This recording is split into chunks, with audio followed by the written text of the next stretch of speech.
Hey guys, welcome to BOMISpirit. So normally I would say this is the weekly intuitive astrology reading for, I already forgot the week, man. Oh my God, I'm in a mood, just a heads up, for the 17th to the 23rd of March. But I want to do things a little differently. I'm operating very differently day to day. I'm sure all of you are experiencing that too with the eclipse energies that we're in, Venus, Mercury retrograde, the spring equinox happening this week. There's been a lot of changes for a lot of people, and it's like it hasn't really slowed down. And I'm no exception. And so you guys know, as I shift, I like to also shift how I show up here in the community and in the work that I do with astrology and with channeled messages. And so that being said, this is going to be a little different than you guys are used to.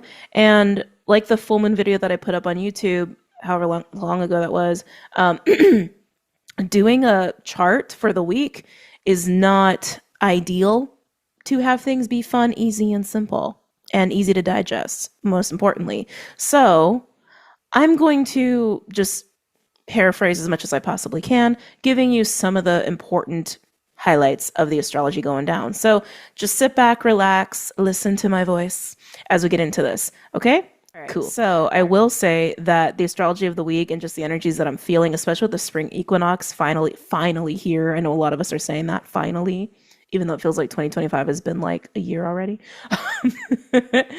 This is a week to seize life. It is. It absolutely is. And it feels really good. And I know everyone's in a different spot. I know everyone's experiencing different things. Some of you are still doing a lot of shedding. A lot of us are tired of shedding.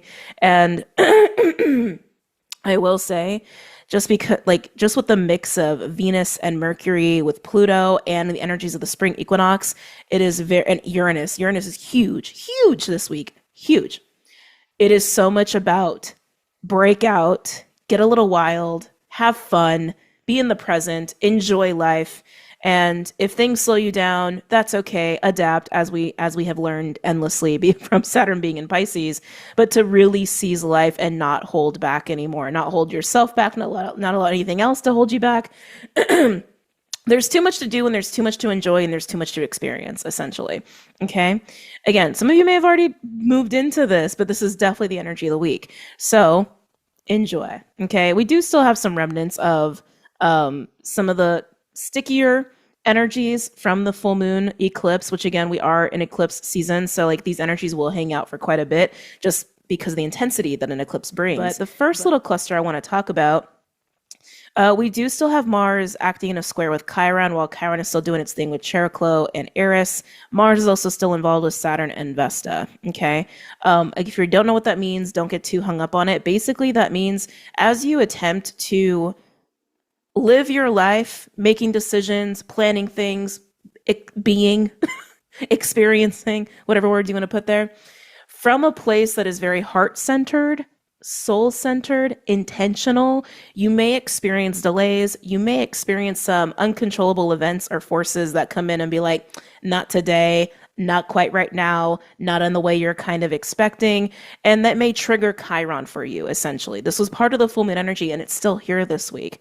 So if that happens and you get triggered, you're an adult, deal with your triggers. We've been through this. We know this. We know how this goes. Because of the nature of where Chiron is at in terms of like the fixed star activity, which I did talk about in the full moon Virgo eclipse video. Go ahead and check that out if you want more details on the fixed star activity behind that.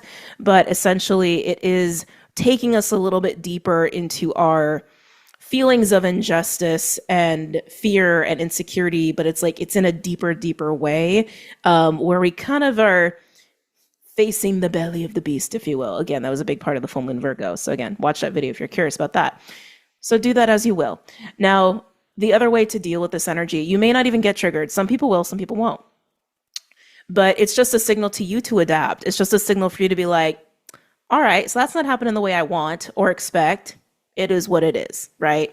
Let me focus on this over here. Let me go and do this instead. Or let me make some small baby step changes or moves or what have you, and maybe things will shift along with me, right? That's something that was also coming through when I was going over my notes for this week was like, even if you feel like you're delayed or getting stopped, just like do something very tiny in relation to that, like a very itty bitty baby step. Thank you. They're bring in information. As you do that, you may actually be surprised as to like how the energy starts to shift if you're just like kind of pulling your energy back a little bit and being like, okay, let me just try it like this. Can we do, that's gaining traction. I can go now. Okay. You know what I mean? You may be surprised at how much momentum you can gain or how much things start to actually move and progress if you're just doing the little baby steps. Okay. The other thing too with this cluster is that Uranus is sextile Saturn.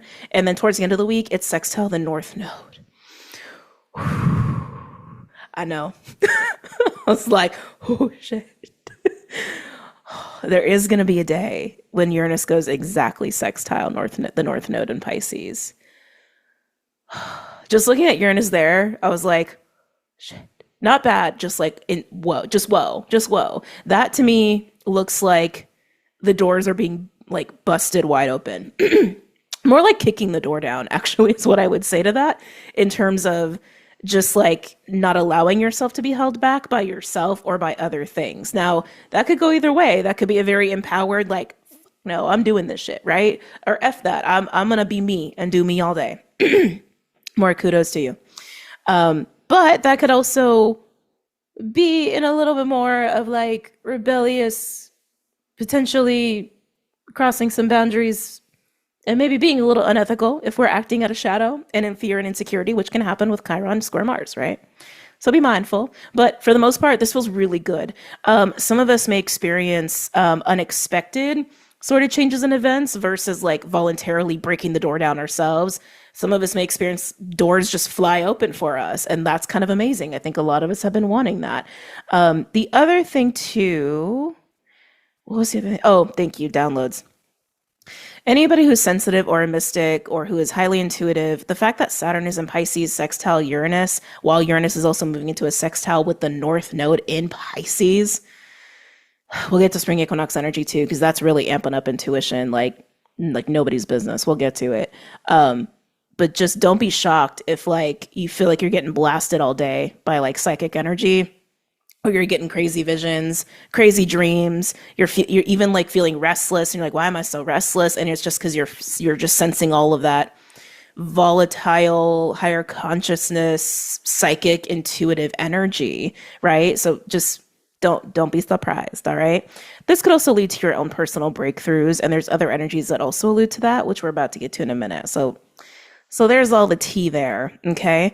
For anything of what I just stated, I would really keep your eyes on Uranus in Taurus, so your house of Taurus, probably like 20 to 29. 20 to 29 degrees Taurus.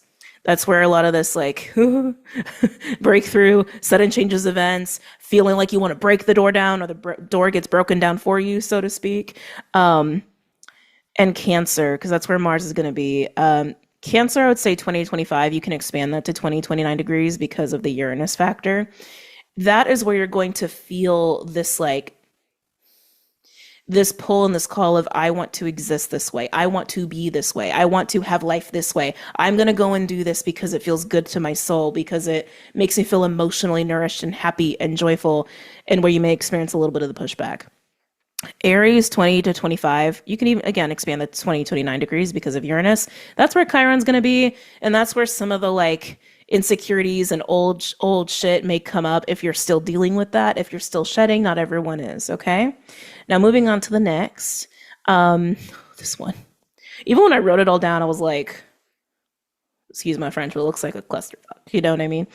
It just does. It just does. We have... Let's talk about Mercury and Venus for a second. We have Mercury and Venus retrograding in Aries, right? And this week, by the end of it, they're getting pretty close. I think they go exact the following week when we move into the... Is that right? Hold on a second. Where are we again? Oh, yes. I'm so lost in time right now.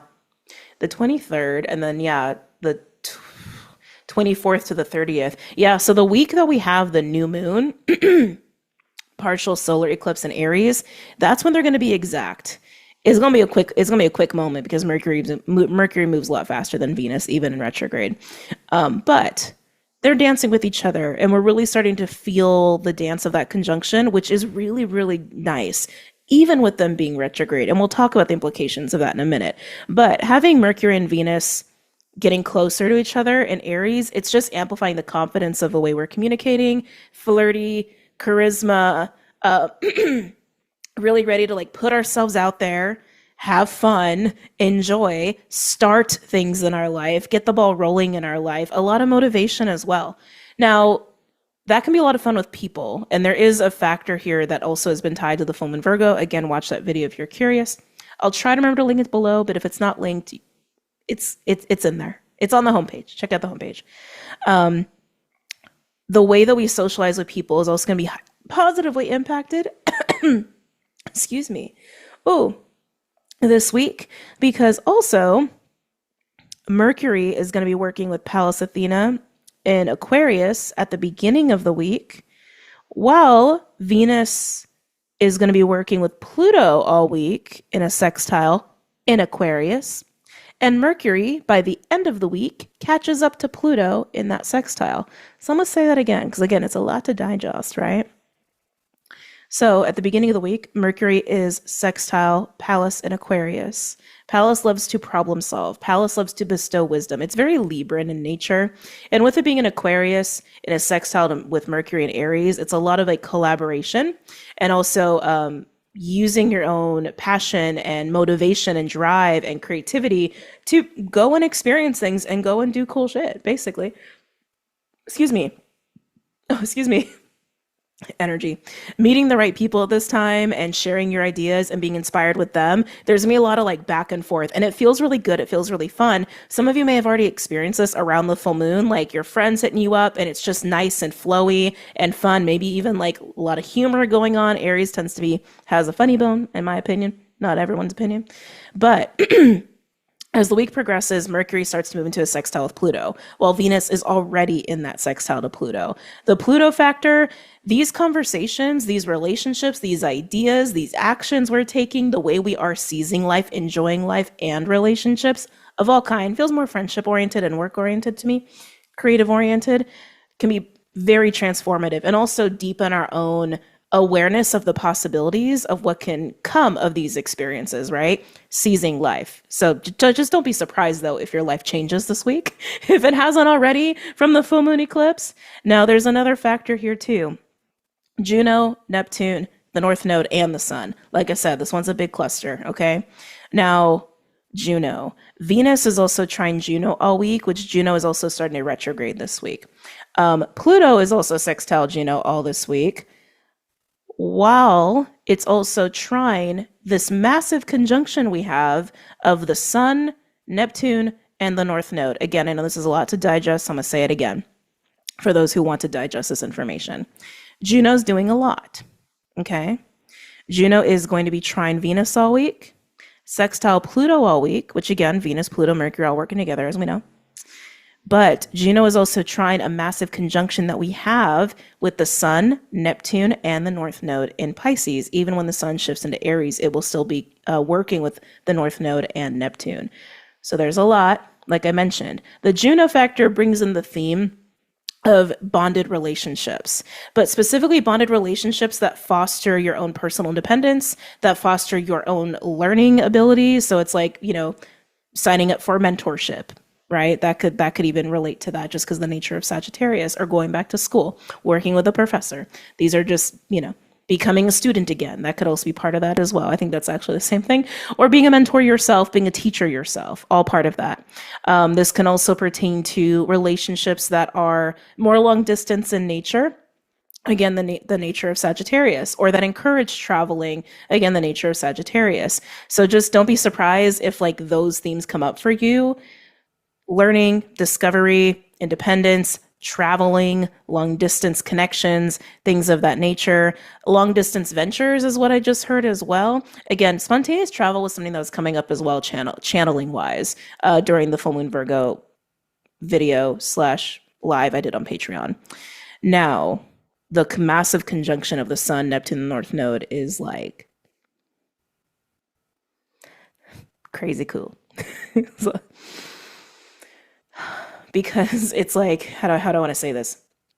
The way we are desiring to exist in the world this week is going to align and be supported by our intuition, our sense of compassion, our sense of creativity, the way we want to connect with other people, the way we want to love people, love ourselves, love life, be inspired, and also going to coincide with fate a little bit as well. It has this feeling of being in the right place at the right time because you're just vibing that way. Who doesn't love that? Right? That Pisces Aries energy too. It's like, it's inspired, it's creative, it's free, it's a little wild, and it's very unafraid. It's a very fearless energy. The only fear that may come up is through that Mars square Chiron that I spoke about earlier, which will absolutely happen for some people, but not everybody, because we've had this energy. And so it's allowed us to work through some things and be ready to like seize life in this way this week. So it's amazing. Now, I realized I didn't mention the retrograde implications of Venus and Mercury. The retrograde implications here just feels like a delay.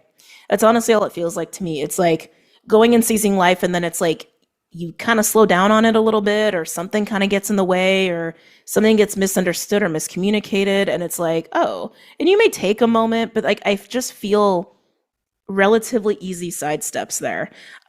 There could be potential for miscommunications. I think conflict will only happen if Chiron is activated in that square to Mars. That's honestly all I feel from it. So yeah, so there's that. Last few notes about this cluster: relationship and creativity gold mine. Keep track of your ideas, especially if you're like ready to like really invest in some big things financially, or you got some like big projects you want to do for yourself, or inventions. Inventions are big this week. And I don't mean just like, oh, a creative idea. No, I mean like an invention, like inventing things, innovative ideas. Keep track of your ideas. You're going to be happy you did. Enjoy the now, look forward, don't look back. Breakout adventures. Yeah, again, with all of the Aries and the Aqua and the Sagittarius, even the Pisces, all of those energies really vibe with having fun, especially if Venus is also working well with Mercury. And even with Pluto. It's like, don't be surprised too if you have new people come into your life that again are life changing, or even like there's an intense attraction, or even like a little bit of a karmic like energy. Just life changing is the key word here. And it doesn't have to be bad. I really feel a lot of fun playtime here, feeding the soul with these different experiences and different connections and the way you're engaging with these people. Breakout adventures. I don't know if I said that, but that wanted to be said and emphasized. So maybe I did say it already. The other thing here too is like that sense of independence. It's like there is a lot of enjoyment in connecting with people, but it's in the way of like really putting yourself first.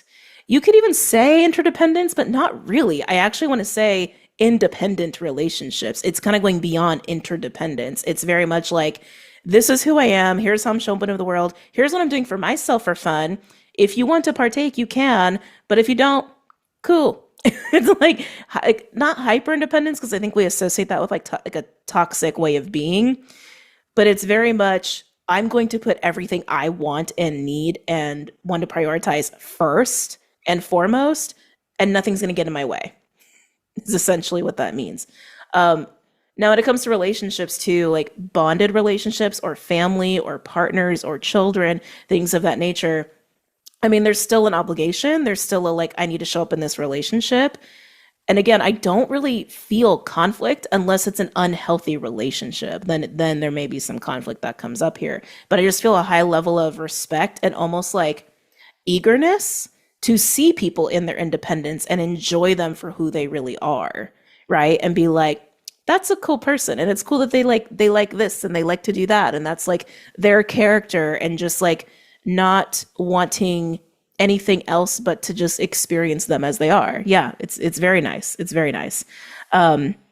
And again, if delays happen, take note of what is enjoyable and what is inspiring if delays do happen. Because if they happen, it doesn't mean that like to completely throw away whatever it is that you were wanting to do or trying to experience. And, this is also the nature of the retrogrades as well with Mercury and with Venus. Sorry, something is in my eye and it's been making me crazy. Hold on a second. Oh, hold on. I played with henna again around the full moon. I'm very happy with this design, I have to say. I don't know. I'm getting there. It's definitely it's a learning curve for sure. For sure. Sorry, distracted. Don't mind me. With the nature of the retrogrades of Venus and Mercury, that is another component, like I was mentioning, delays. So if that does happen, it's like retrogrades show us how we can grow, how we can learn, how we can evolve in a situation, which means sometimes taking an observant stance, not like shutting away what's happening, not like ignoring what's happening, even if it's not to the way that we want, but take note of what's happening so you can learn and you can grow. And this actually feels more in the realm of like, take note of what feels good, take note of what like lights you up and gets you motivated, take note of your drive, take note of what is fun and enjoyable. So take note, even if it's not panning out the way you expect. Now, let's talk about the spring equinox. So the spring equinox is happening March 20th at about, I know I wrote it down, hold on a second. March 20th at 2:01 a.m. Pacific time. I'm gonna say it again, so you can adjust that to where you're at on the planet.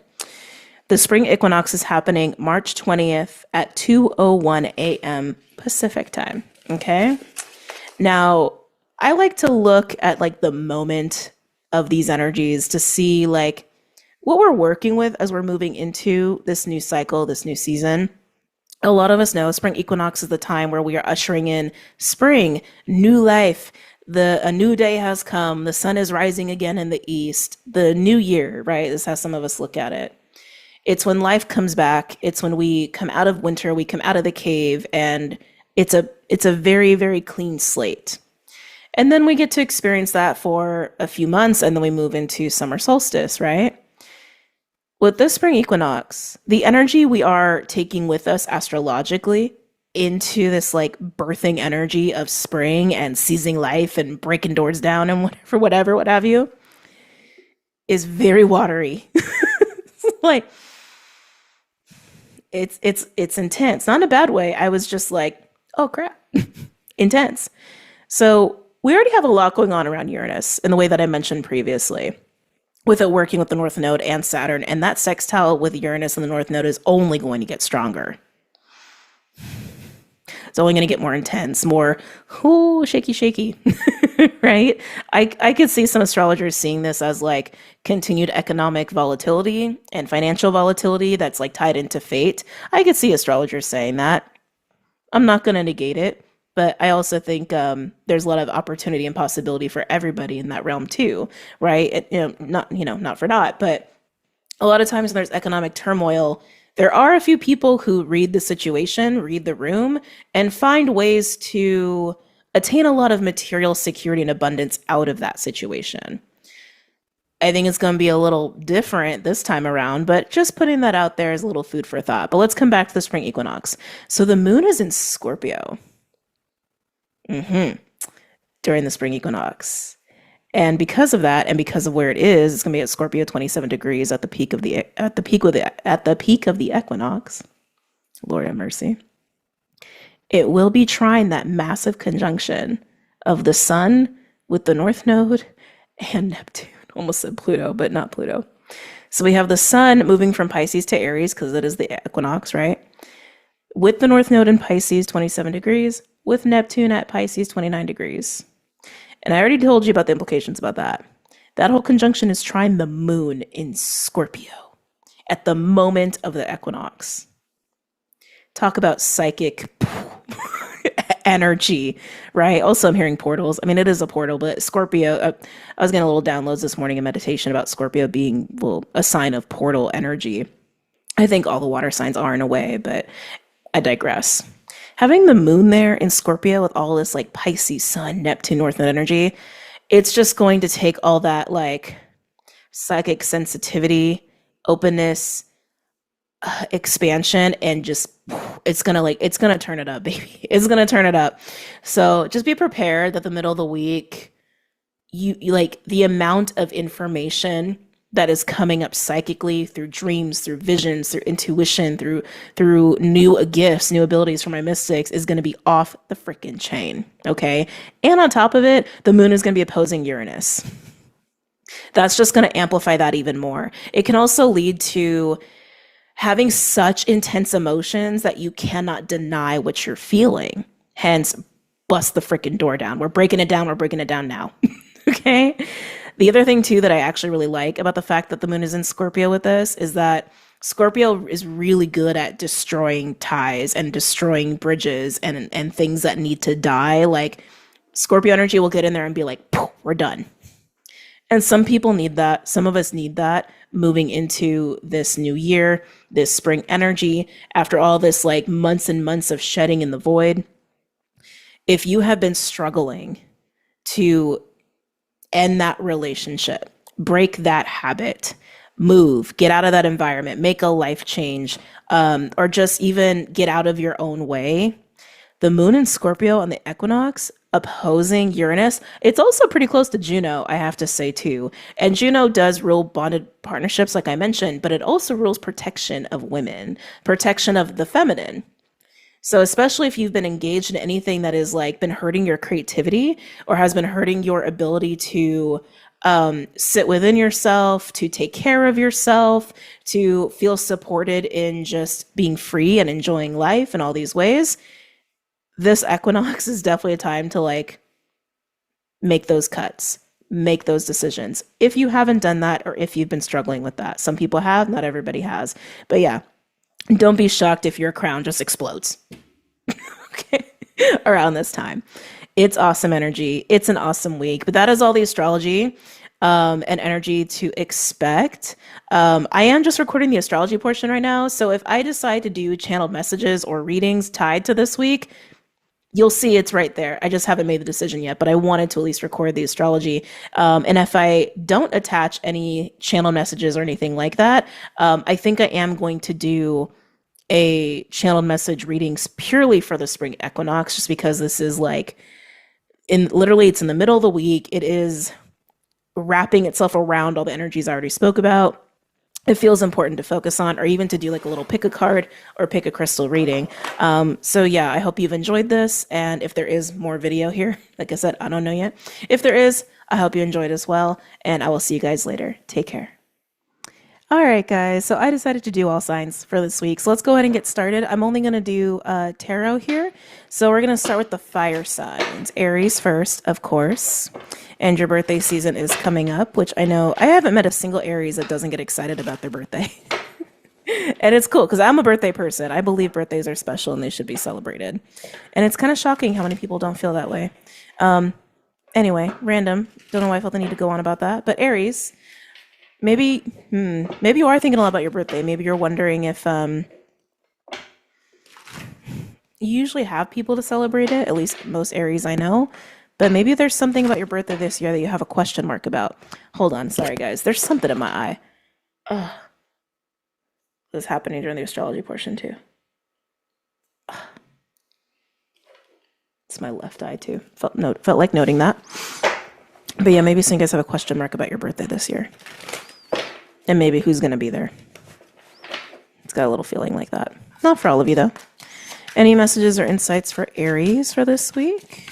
For the week of the spring equinox. I wouldn't be shocked if the tower comes out for like everybody because of the nature of Uranus. We'll see. For Aries. Okay, I like that. Six of Pentacles. Six of Pentacles offers balance and stability, usually by the hand of another person, whether you're receiving or giving. It is generosity. It is reciprocity. Sometimes it's also gift giving. So this could also allude to your birthday. Not for everybody. Oh, Aries, I don't think you're going to be alone on your birthday, just saying. I didn't think that anyway. It was just a question. I just was getting a question of like your circle kind of, but I think that's been coming up for you quite a bit. Six of Pentacles with the Two of Cups. You are exchanging energy with another person and it feels, I want to say inspiring, intriguing. Don't question it too much. I mean, this is a week where everyone's intuition is going to be on point, okay? You're not going to need to question too much. Another card for Aries, please, for the week of the spring equinox. I'm hearing soothing, soothing, soothing. I wouldn't be surprised if the Temperance card comes out. They're showing me the Temperance card, which in a way is a little similar to the Six. It feels like something's being calmed, being soothed. They're showing me cool colors like blues, purples, greens. That screams upper chakra to me, which again, I think is gonna be for most people, it's going to be like lit up. Um, there's something soothing and calming about the Six of Pentacles. I don't normally see Six of Pentacles as an apology card. Some of you, it could be an apology, but I feel like it's just the gift of connection, honestly, is what I feel. And again, you could be getting a gift for your birthday season, birthday, etc. There's something very soothing, calming, cooling, tempering about it, though. Like it's bringing the heat down of a situation. Maybe someone's coming to help you, to support you. Can I get another card? Thank you. We have the Hermit card.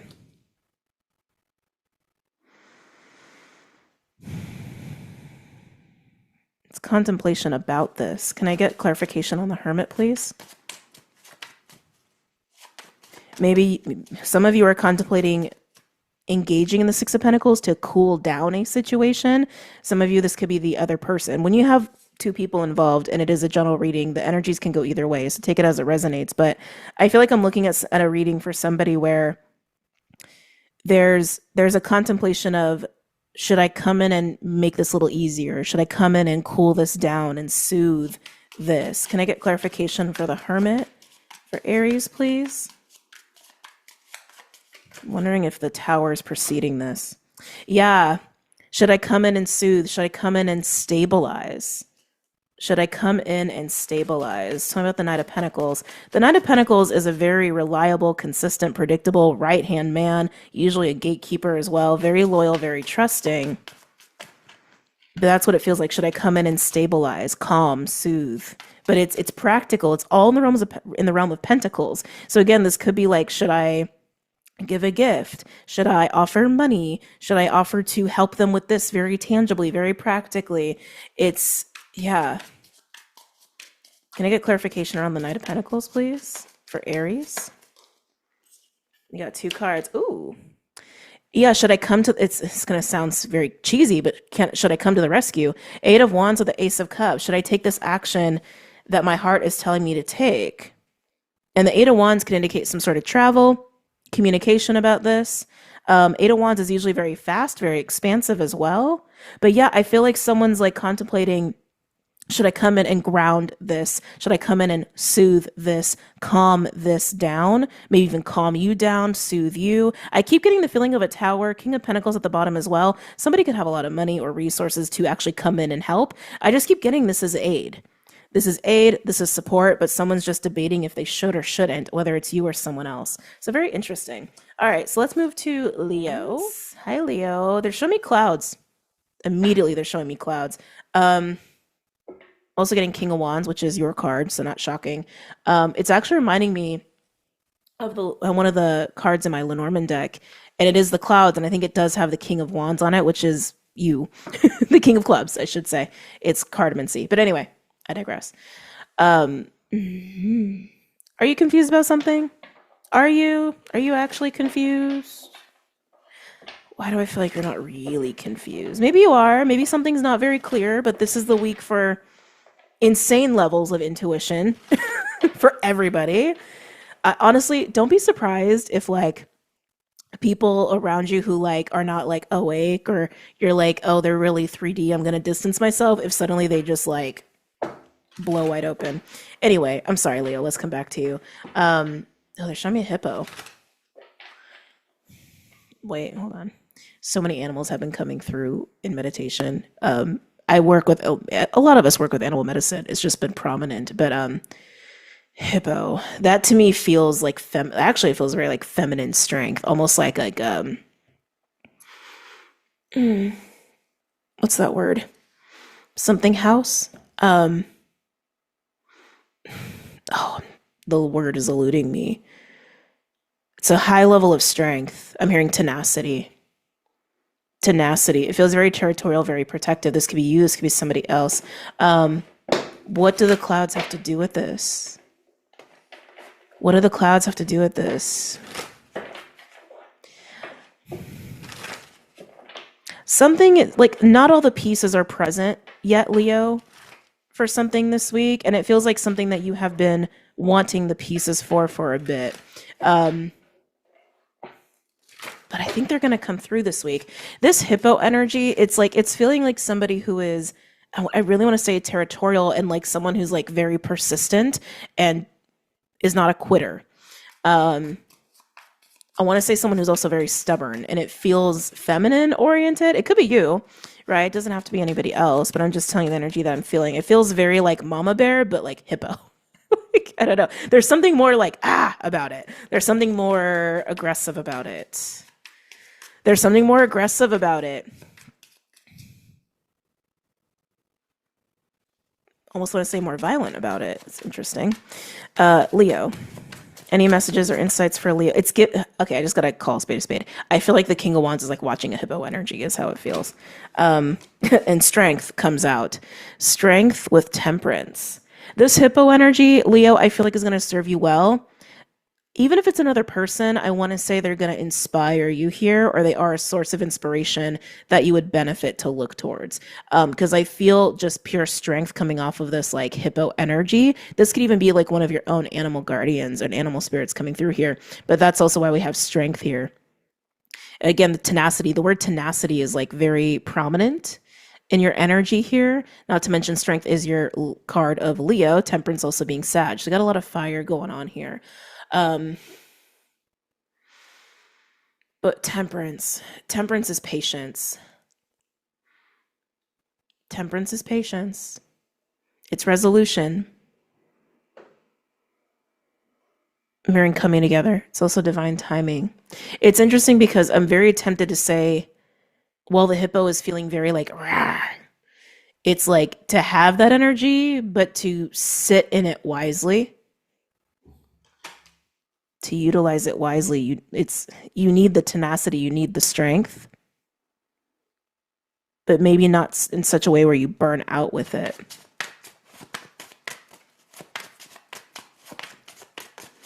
Maybe you're feeling like a riled up hippo, and Spirit's like, we understand. Things will become clear, because I keep getting this like, it's not confusion. It's just like not everything is known yet about a situation you're involved in. And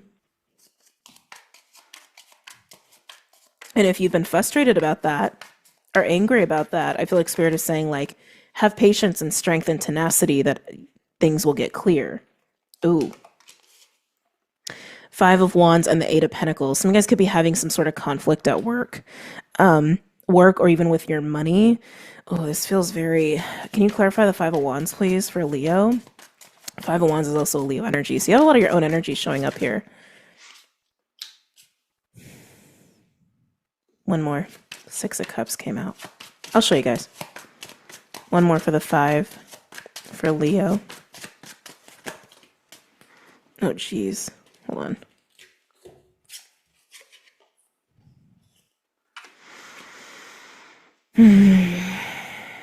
This is interesting. It's a little similar to Aries, where it was like someone wanted to like ground a situation or like come and help, come and support.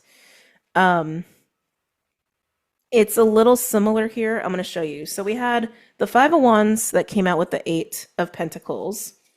And the 6 of Cups clarified the 5 of Wands. 6 of Cups to me screams past, also screams that your soul is really involved in this, or there's some sort of pattern at play, or some sort of soul connection here.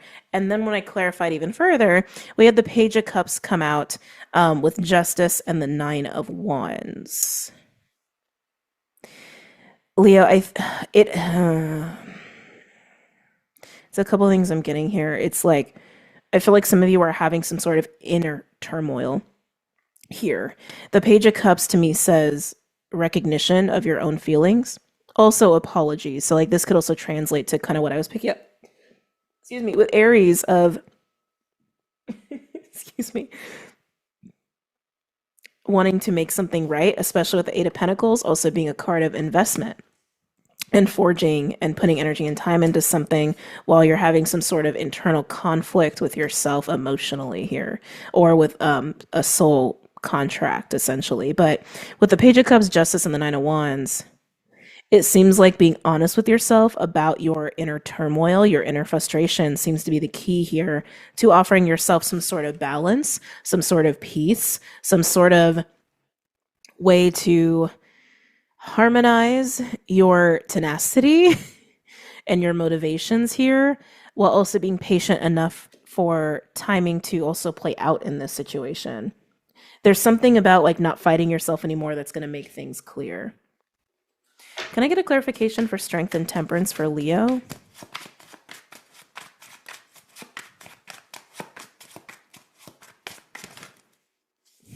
Two of Cups tried to come out.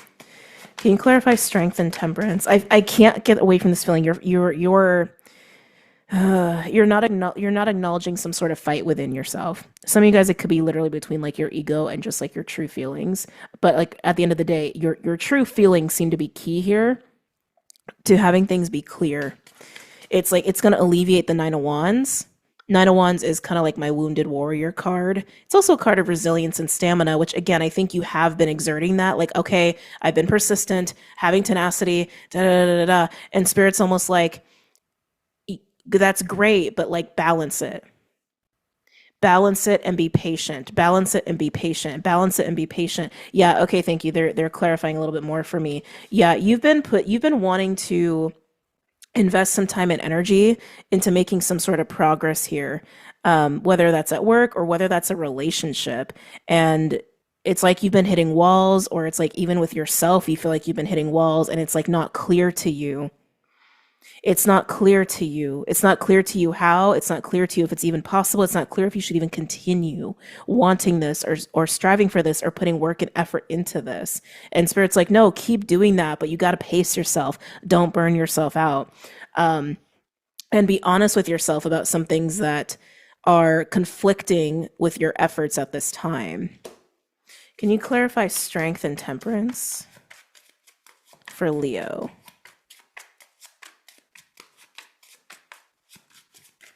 Can you clarify Strength and Temperance for Leo?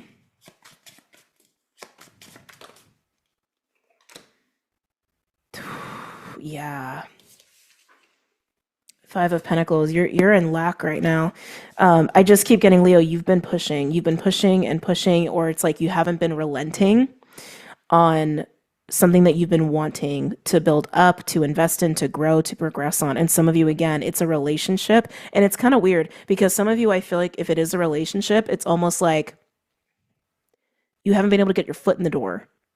Like, I don't know if this is somebody that like you're far away from, or there's a lot of silence or distance, but some of you, if it is a relationship, there's like, there is like a literal wall or something. And it's like, you haven't stopped wanting to. But that's also why you've been at the Five of Pentacles and the Nine of Wands. But even if this isn't a relationship, even if it's like a personal goal or something at work, you haven't made progress because there is something going on emotionally that you've been resisting or fighting, or it's like in direct conflict with how you're doing this. You understand what I'm saying? Oh God, I hope this is making sense. Come here. Try to get to refocus. Sometimes it just doesn't naturally. Come back. Okay, there we go. It's a little bit better. So what I mean by that is like the way you've been doing it, the way you've been like holding or focusing or striving has been in direct conflict with your emotional needs. Some of you, I want to say there's an actual pattern here. Some of you, it's about control. It's a pattern. It's an unhealthy pattern. And it's like, it's not working anymore. And it wants to be addressed. Some of you, it's just literally your own like inner child, or again, emotional needs or nourishment that's like gone to the wayside. And it's like, hey, we need shit. It's like, we need some TLC over here, you know? And even with Temperance being here, it's like, be patient. Be patient for the right timing. Be patient for the right timing and the right way. The right timing and the right way that's in your actual flow. Because I feel like you've been pushing and not relinquishing. So you are the hippo. You are the hippo energy. And Spirit's like, hey, pay attention to the Page of Cups. Get into that Page of Cups energy, which is really just getting in your heart space and take care of you for a little bit, maybe shift gears for a little bit, shift focus for a little bit, because this is important. And I think it's actually going to help you to work through some things. The Page of Cups holds a cup, and with the six, there's a Five of Cups energy here. Um, yeah, yeah. Okay. All right, Sag. All right, Sagittarius. What's going on for my Saggies?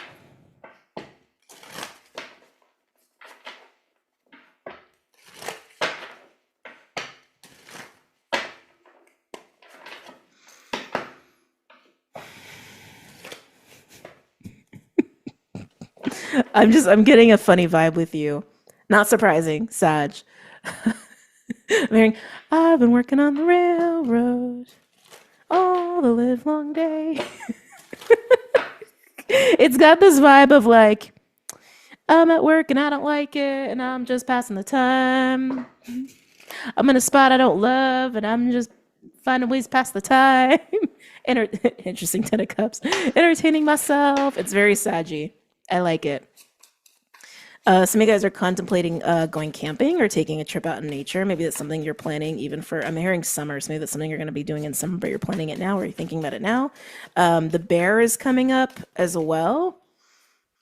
Ooh, ooh. Oh, Saggy, are you making some big choices here? We have Two of Pentacles, no, excuse me, Two of Wands and the Ten of Pentacles.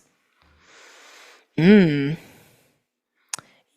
feel like you're deciding if you should change plans is what I'm getting. Change plans or change course. Some of you, this is like, it's almost like you're turning your back on a vision or even a job or a career. So maybe it's an actual household. I got to be honest, it feels like you're jumping ship, and it's a big ship. Some of you, this Ten of Pentacles is a relationship or a household or a vision or a goal or a job that you've invested a lot of time, money, and energy into. Some of you, I'm hearing inheritance. Like this is something that was passed down to you to take care of, to maintain. Some of you, it's actually just straight up family values, but it's like it's got caveats or something. Yeah, that's weird. It's got like caveats. I don't know how else to say that. Like expectations, maybe expectations, and you're wondering like, is this for me? Is this not for me? Some of you guys, I think, have battled some imposter syndrome, but I'm like, I feel like you're beyond that. Just wanted to be mentioned as a confirmation. But that's what I'm getting. Is this for me? Is this not for me? Ooh. You're jumping ship. You're jumping a big ship. You're thinking about it. Yeah, it's giving me Hierophant for some reason. Like this Ten of Pentacles, it's like, you've put some of you into this. You have, but there's also something about it that feels like it was given to you too. There's some sort of weird tethers to it. Like that's what I'm gathering. It's like there's some weird tethers or expectations around it, and you're like, I don't think this is me. I don't think this is for me. And some of you, I'm hearing anymore, which is interesting. Oh, come on. Come on. Focus. Oh, it's going to make me crazy. Sorry, guys. Hold on. Okay. Tell me more for Sagittarius for the week of the spring equinox.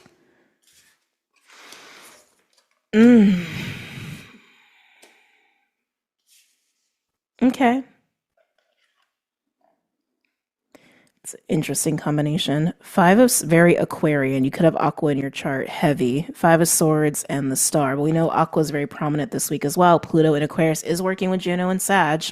And also, Mercury working with Pallas in Aquarius. The Five of Swords and the Star.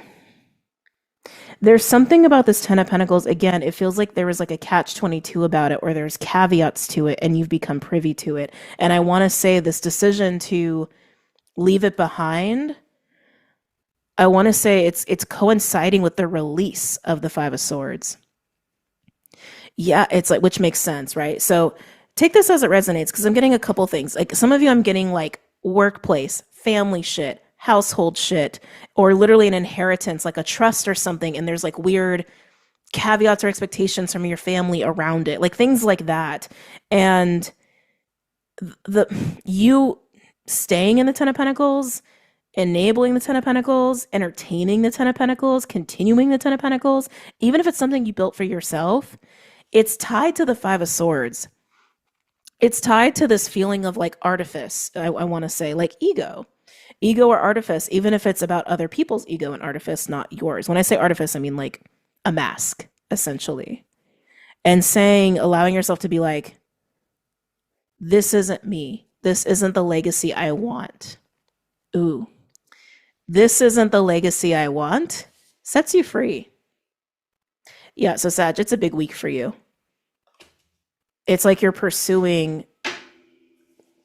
your true legacy, which also just equates to like a life that's just much more fulfilling and natural to you. Some of you, the Ten of Pentacles, like if it's like a business or something you've invested in, or a career that you've tried really hard to build up, or even like a home or like a lifestyle, some of you it's a lifestyle, you're realizing you did it for, I'm not going to say the wrong reasons, but kind of. You did it for reasons that were more like program based or tied to family values that you're realizing is not really your personal values. You know, it's like let's say you decided you want to be a city boy, city girl. And you're like, I'm going to get a condo. I'm going to live in a high rise. I'm going to have all the fancy stuff and I'm going to live it up. And you did it. And you're like, wait a minute. You're like, I don't really like, the fact that, I don't know, I can't even think of things here, that I have to pay X amount in rent. I don't like that there's HOA. I don't like having people all up in the hall, whatever. You know what I mean?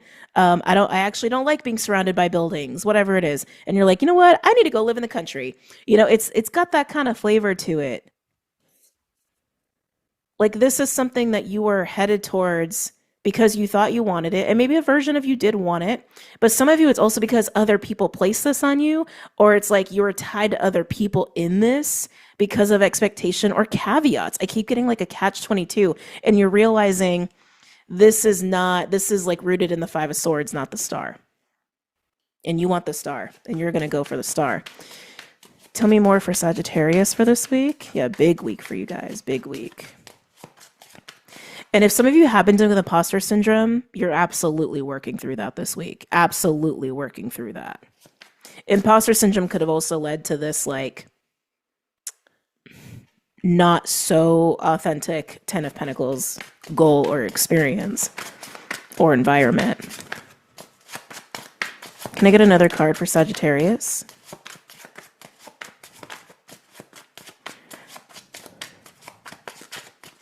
Yeah, I keep, every time I feel into it, I literally see like a puppet with like little strings attached. Like it's not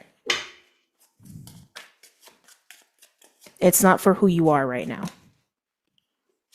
And you recognize that. Can I get another card for Sagittarius? Yeah, you recognize that. High Priestess, you know it. You know it in your gut. You know it in your bones. You know it in your soul. That's why High Priestess is here.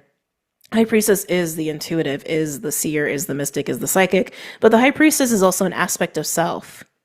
It's an aspect of all of us. It's the aspect of ourselves where we commune with our own souls, where we commune with spirit and that divine knowledge, inner standing, inner knowing. You know. Your soul knows. Good for you. All right, let's move on to another element. Okay, so I wanted to do Earth next, and then Air was like, no, we're going next.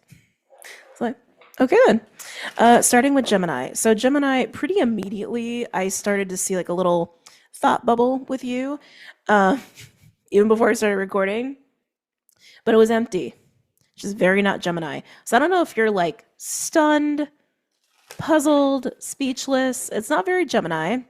Don't know what to say. At a loss for words, you don't have the answer. These are the vibes that I'm getting, okay? Yikes. Okay. Let's just get into it. All right, Gemini. Oh no, Death and Nine of Swords. That's a little rough. That's rough because death is change. or endings, right? Transformation, but it's like it's change. It's change. It's like you're making a hard left, or it's like something's disintegrating beneath you. And the Nine of Swords says fear, anxiety, can't sleep, insomnia, nightmares, and with like the empty thought bubble, you may even be like beyond analysis paralysis, where you're just like you're at a loss for the answer is like really what I want to say. It's very interesting. Gemini. Any messages or insights for Gemini for this week? For the week of the spring equinox.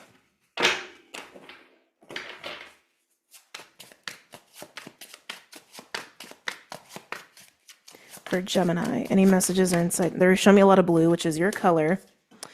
Yeah, Two of Pentacles. It's got this vibe, Gemini, like you're having trouble figuring something out. The right thing, the right answer. And I want to say, I don't think there is one. I don't know exactly what you're dealing with. You know your life better than I do.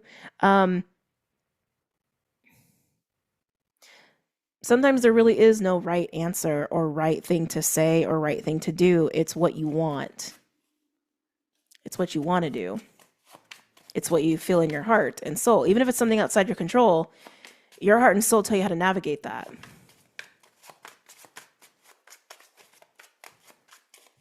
This is feeling like there's no black and white here. It's gray. Ace of Pentacles. Yeah, okay. So you're clearly trying to make some decisions here, Gemini, and you're just I feel like you're just not sure which decision is right, which pentacle is right. I really want to say either. I really want to say either. There is no right or wrong here. It's a matter of choice of want. That's the power of free will. That's honestly what I keep getting with you. Even the fact that blue is coming up, that's your color. It's just like you got to go with what is truly right in your soul. It's not, I don't think this is going to be, I don't think one really outweighs the other. It's whichever one you truly want to experience. With the Pentacles being here, this doesn't feel, how do I want to say? It's something that's very tangible. I want to say it's something that you have actually been in contemplation about for a very long time. Like months. I'm getting months. It's beyond weeks is what I'm feeling. I'm getting number 6, maybe 6 months, maybe even 6 weeks. So that's like almost 2 months, right? But the number 6 seems to be important. You could be a June Gemini. Whatever path you want to take. It's whatever path you want to take here.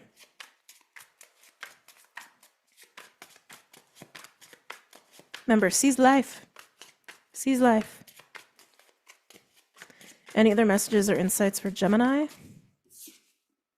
Oh, Gemini. 5 of Wands. So you and Leo have something kind of similar. You're in conflict with yourself is what it feels like. I don't think you're fighting anybody here. I think you're really fighting yourself on, is this pentacle better or is that pentacle better? Is this opportunity better or is this one? Is this experience is better for my highest timeline or is this one? It's like you're trying to do like checks and balances and I just don't think you can because you just simply don't know how things are going to turn out. Some of you, this is almost like a leap of faith, but the 5 of Wands, I feel like you're fighting yourself. Because I feel like the choice is yours. It's not, I don't feel like it's contingent upon anything else. The choice feels very much yours.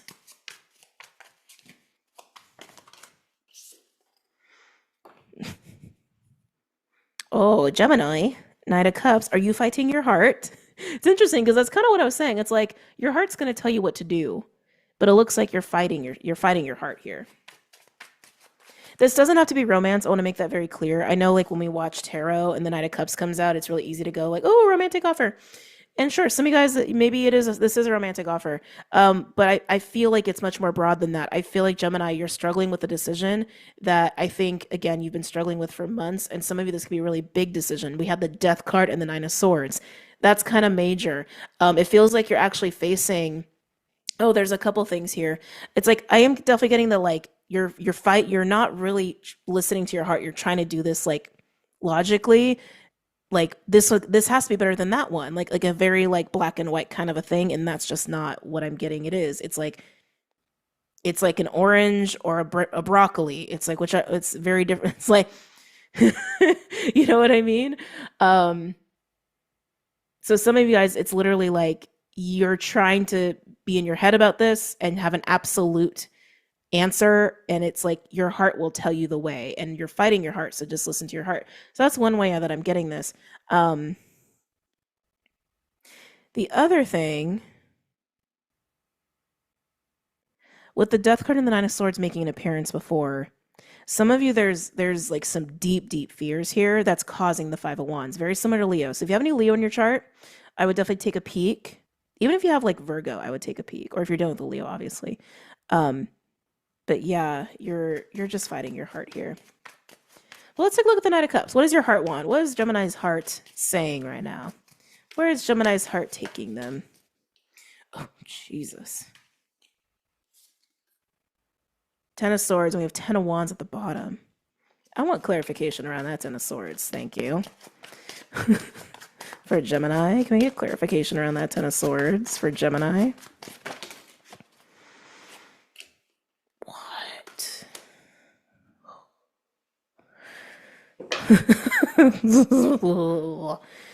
Gemini, I'm looking at a mess over here.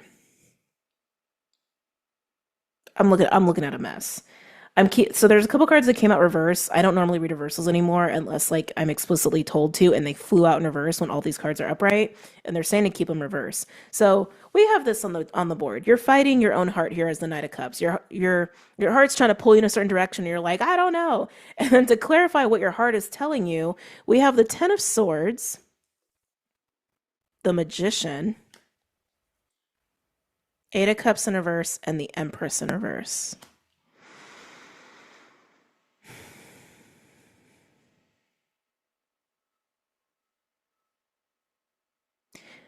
When I look at the Magician with the Ten of Swords, I'm hearing, get out now. That's what I'm hearing, looking at the Magician and the Ten of Swords. Get out now. Get out now, get out now, get out now. Detach. Interesting. The Eight of Cups in reverse, the Empress in reverse, speaks to attachment, potentially codependency, which doesn't even have to be with another person. That could be you, okay? It's got this feeling of like really stagnant, stuck heart space. Some of you, it's even like a stuck or stagnant creativity, fertility, like feeling depleted, feeling really bogged down, feeling really held back. And some of you, it's because of a person, but some of you, it's just your own energy. And it's like your heart is saying, we got to shake this off. It's like, I feel like that's literally what your heart is saying. Like, we got to shake this gunk off now. We got to like we got to break out of it. Even with the Ten of Swords being there, the Magician, like, no, like release this, break this, get out of this, shake off the gunk, move out of the gunk. Whether this is like your own energy that's plaguing you, or it's a relationship. Some of you, it's a relationship with the Empress and the Knight of Cups being here, and you're fighting yourself on doing it. Some of you, it's fears. Like I mentioned that before, but like if it's about a relationship, I want to say it's actually put an end to your fears about something happening in a relationship. You got to do what's best for you, Gemini. You got to do what's best for you. Don't fight what your heart is trying to tell you. Your heart is trying to liberate you. Your heart is actually trying to put you on the path that's going to be happiest for you. And maybe that's also part of your decision making here. Maybe the other pentacle enables codependency. Maybe the other pentacle enables feeling stuck or restricted or held back. And your heart is like, no, no, to a some of y'all is a relationship. But again, even within that, some of you, it's just fears of something in a relationship. Tell me about the Ace of Pentacles, because I feel like that's going to show us the other side here for Gemini. Ooh. You want a new beginning. You want a new beginning where you feel free. Where you feel light, you don't feel stuck, you don't feel bogged down, you don't feel gross. You don't feel attached to anybody, or at least anybody toxic or anybody who's like draining your energy. One more for the Ace of Pentacles. But you got to see things clearly, though. Yeah, judgment. Of course, that flies out as I said that. You got to see things clearly here, and your heart's going to help you to see things clearly. And why do I say that? Because, again, I keep getting that, like, if this is about a relationship, Gemini, some of you, you're seeing it through the lens of fear. So you got to get clear on your fears. You gotta slay your fears here. You gotta transmute your fears. Death and the Nine of Swords. You gotta slay your fears. You gotta put an end to your fears. And that will help you to see your situation more clearly. Whether it's like fear that's making you see an illusion in a relationship, or help you to just see a relationship clearly. And if this is again about your like you holding yourself back, your own demons, your own addictions, your own codependency, your own depression, I'm getting a little bit of that for some of you, your own like lackluster, having no creativity, feeling like you have no vitality, feeling like just kind of gross, all of that, you're going to see it clearly. But to see it clearly, you got to get in your heart here. Clarifying the Ace of Pentacles, we have the Sun and Judgment. Judgment is literally like Pluto, fire energy. It is that awakening to joy, to happiness, to a new beginning, to what's possible, to moving on into a very different, lighthearted energy where you are free of this, even if you're just free of fear. Come back. So, Gemini, you got a week of facing your fears and a little bit of shadow going on there, a little shadow work going on there. But I believe you will figure this out, whether it is about a relationship or your own stuff. Libra.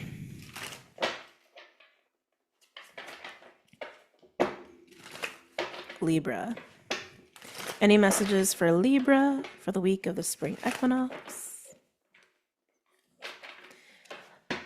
Oh, Libra. They're showing me Mars. How do I know that? They were showing me planets, and then I saw a giant red planet. I was like, oh, Mars.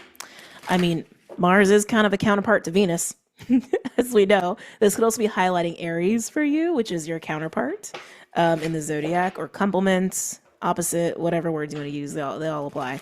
But Mars is being highlighted. We are in the post shadow for Mars retrograde still, so we are still integrating those lessons. And as Venus retrogrades, we do lean into our masculine energy a little bit to support us through Venus retrograde. Okay, but Mars, also Venus is in Aries, which is Mars oriented. Libra. Why is the red planet coming up for Libra? Now they're giving me streaks of purple. Purple may be one of your colors. But yeah, I'm getting like purple, gold, and white. That came through very strong. Purple, gold, and white. Feels very Oshun. So I'm going to be working with Oshun. Mostly getting Lakshmi. I don't know if those are her colors though. Yeah, purple, gold, and white. Any messages or insights for Libra? Okay, this is really bizarre. They literally keep showing me Mars, the planet, just spinning.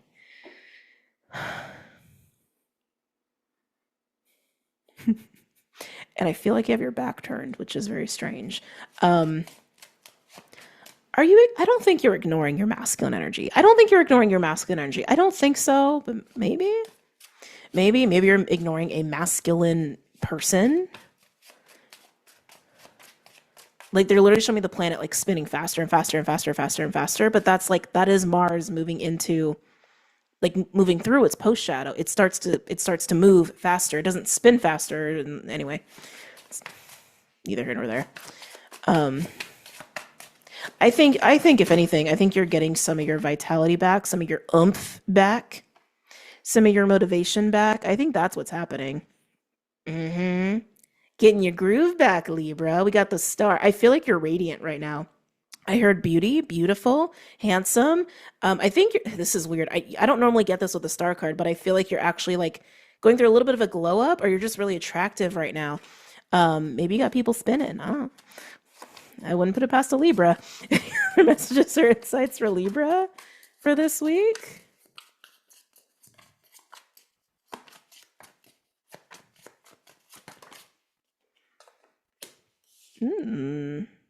Okay. Queen of Cups. Both of these explicitly speak to healing. And maybe you are going through that. I feel like you're past it, but maybe some of you are still in it. A lot of psychic energy off of this too. I am hearing the word communing. Some of you, there's also a star beings, galactic beings. Some of you, it's just intuition. But if anything, Libra, I feel like you're just doing your Libra thing. I feel like you are feeling more attractive. I feel like you're looking after yourself. You're taking care of yourself. You're nurturing yourself. Like that's really what I'm feeling here. And you're feeling really good about doing that for you. see here. Yeah. High Priestess. Communing. All three of these cards speak to psychic energy. All three of them. Also speak to being relatively quiet, relatively self-focused, relatively in your bubble. So maybe you're not socializing a lot right now. I think that will change. If you're not socializing a lot this week, that is definitely going to change. That's definitely going to change. But I feel like you're almost in your Libra chamber. Even saying that, it feels very Venusian. Like, I'm going to my chamber now in front of my vanity mirror and brushing my hair. It's like, and putting on my skin mask and soaking my feet to like eating my grapes and my champagne. Like it's definitely got those vibes of being very deep in your feminine, whether you're a male or female. I know I said very like feminine things, but whether you're a male or female, and you're very connected to self, you're very connected to spirit, you're very connected to your emotions, your intuition. I want to say even your star quality, your radiance, your beauty, your divinity. You're bathing in your own energy and it feels amazing. And yeah, that can make you very attractive at this time. Could also make people wonder what you're up to.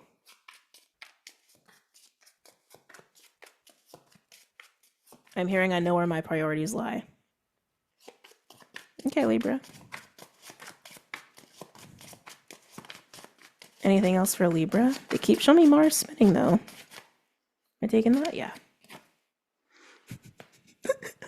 Can't even make this up. They're showing me Mars spinning, though, and there's the Emperor. Mars. Some of you, this is rejuvenating. This is actually helping you to restore your battery, rejuvenate your masculine energy, your masculine juices, if you will. Again, your own physical energy vitality. So some of you guys, that is what it is. You're just gaining your vibe back, your groove back, your motivation back. Again, some of you that's healing, but it feels very physical. It feels like on all the levels. Some of you, this is also someone outside of you who's like, what the hell is Libra doing? Which is kind of funny. Because even when they show me the planet, I'm like, do you got someone spinning? What's happening? Any other messages or insights for Libra for this week? Interesting. Look what flew out in reverse. Queen of Wands flew out in reverse. I was about to repeat myself. And it landed over here with you. Yeah, Libra, I want to say you've really pulled your energy back from people. Some of you, it's from situations like work, or like maybe you're taking a little vacay for yourself or a little staycation. Some of you pulled your energy back from a person, but I want to say it's like, actually, there's a few things. Some of you, it's burnout. Some of you feel like you were giving your energy away too much to something outside of you, like duty, responsibility, work, or a person. Some of you, it's because you got pissed off. Just calling a spade a spade. Some of you, it's like, it's anger. It's anger. Some of you, it's like sacred rage, and you're like, okay, let me bubble and deal with this and soothe this out. But some of you, something outside of you pissed you off or triggered you or got you angry, and it definitely could have been an Emperor. Doesn't have to be. These are all the different scenarios I'm getting with you, Libra, so take it as it resonates, okay? But it like going into this space, it's very nurturing, nourishing. It's revitalizing, it's empowering, it's making you feel good about yourself, it's making you feel rested, it's making you feel very aligned, very connected to your truth.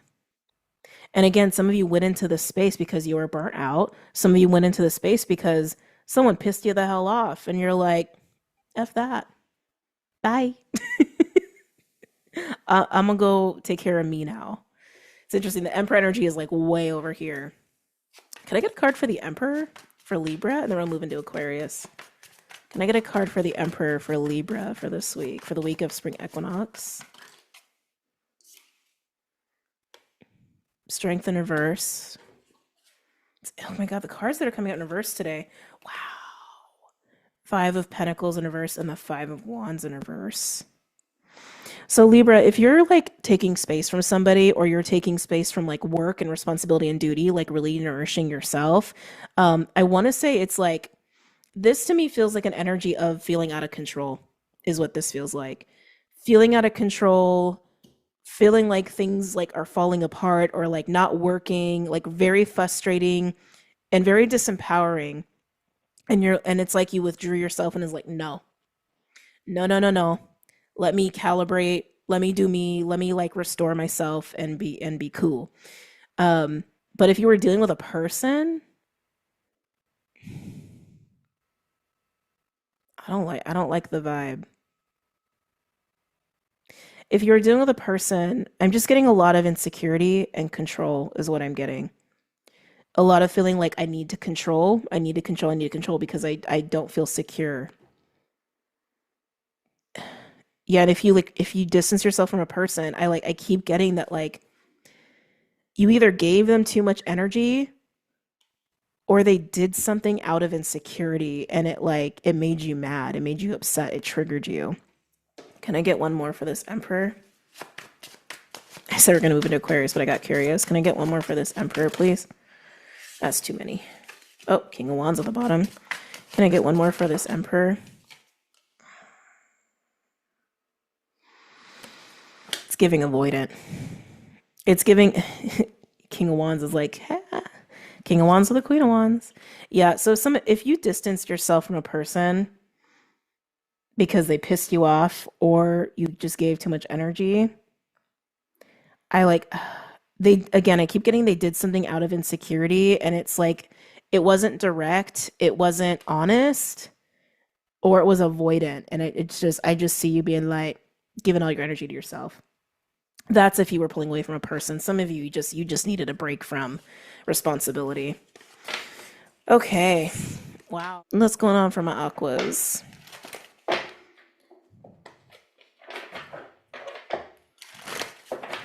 Aquarius.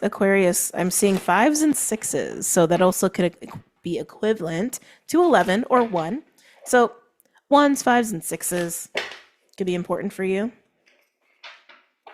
Synchronistic for you. What's going on for my aquas this week? Can't believe how much energy I have. You would not believe what time it is right now. It's just been weird. It's been weird with all these energies. Sleep has been bizarre. Maybe it's been bizarre for you too. Aquarius. Really? No, I'm not taking those. Libra just had that.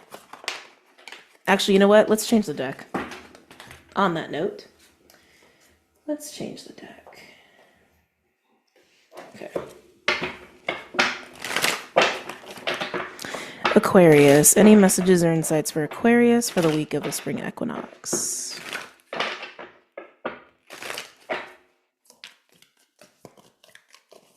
Giving strong water energy. I mean, you are a neighbor to Pisces.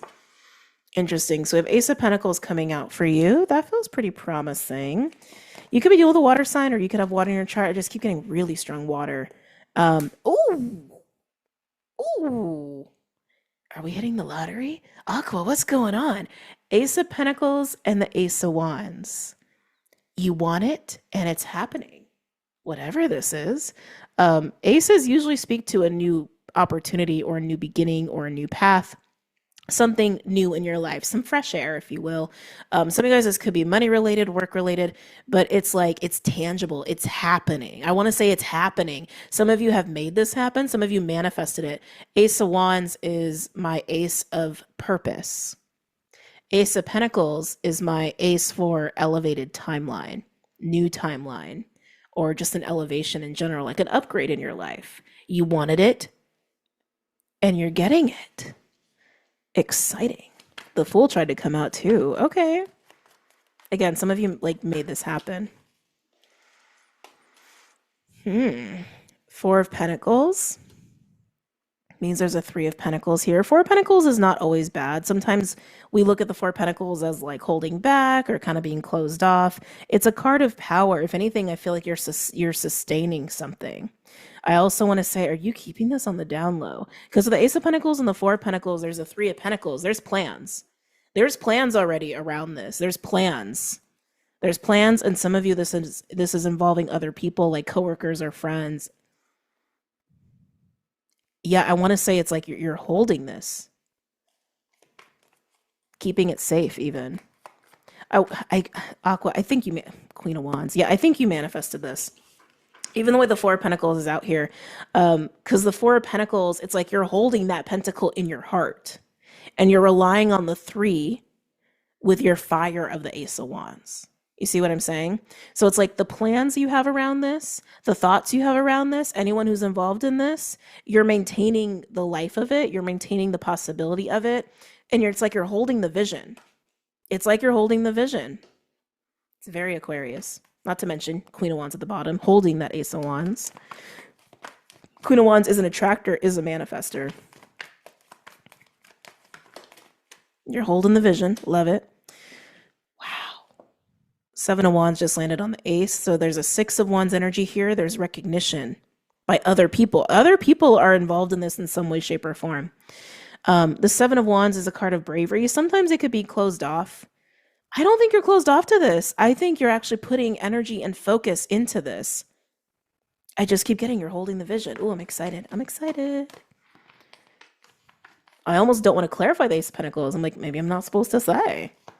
Because you know what it is. If you're holding the vision, then you know what it is. And keep in mind, if there's other people involved in this, it could be reversed or vice versa. Like maybe you know a friend or a coworker that's like dropped little hints of something and you're like, wonder what they're doing. And like they're holding the vision, you know? No way.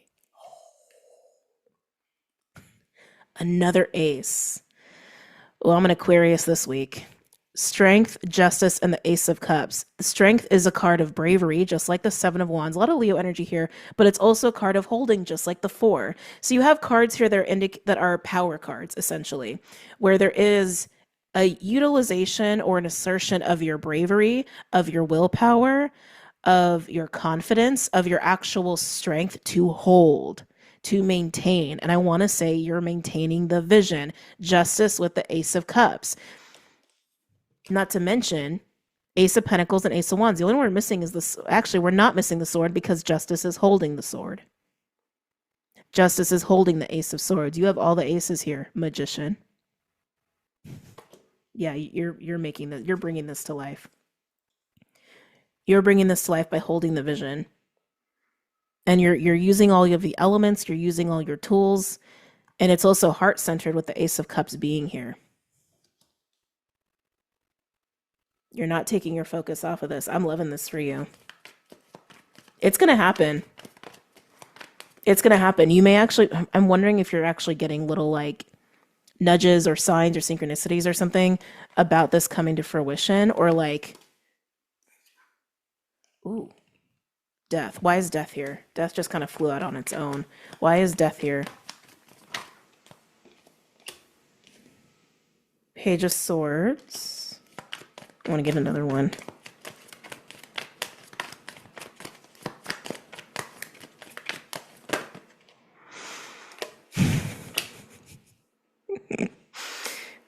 You're totally making this happen.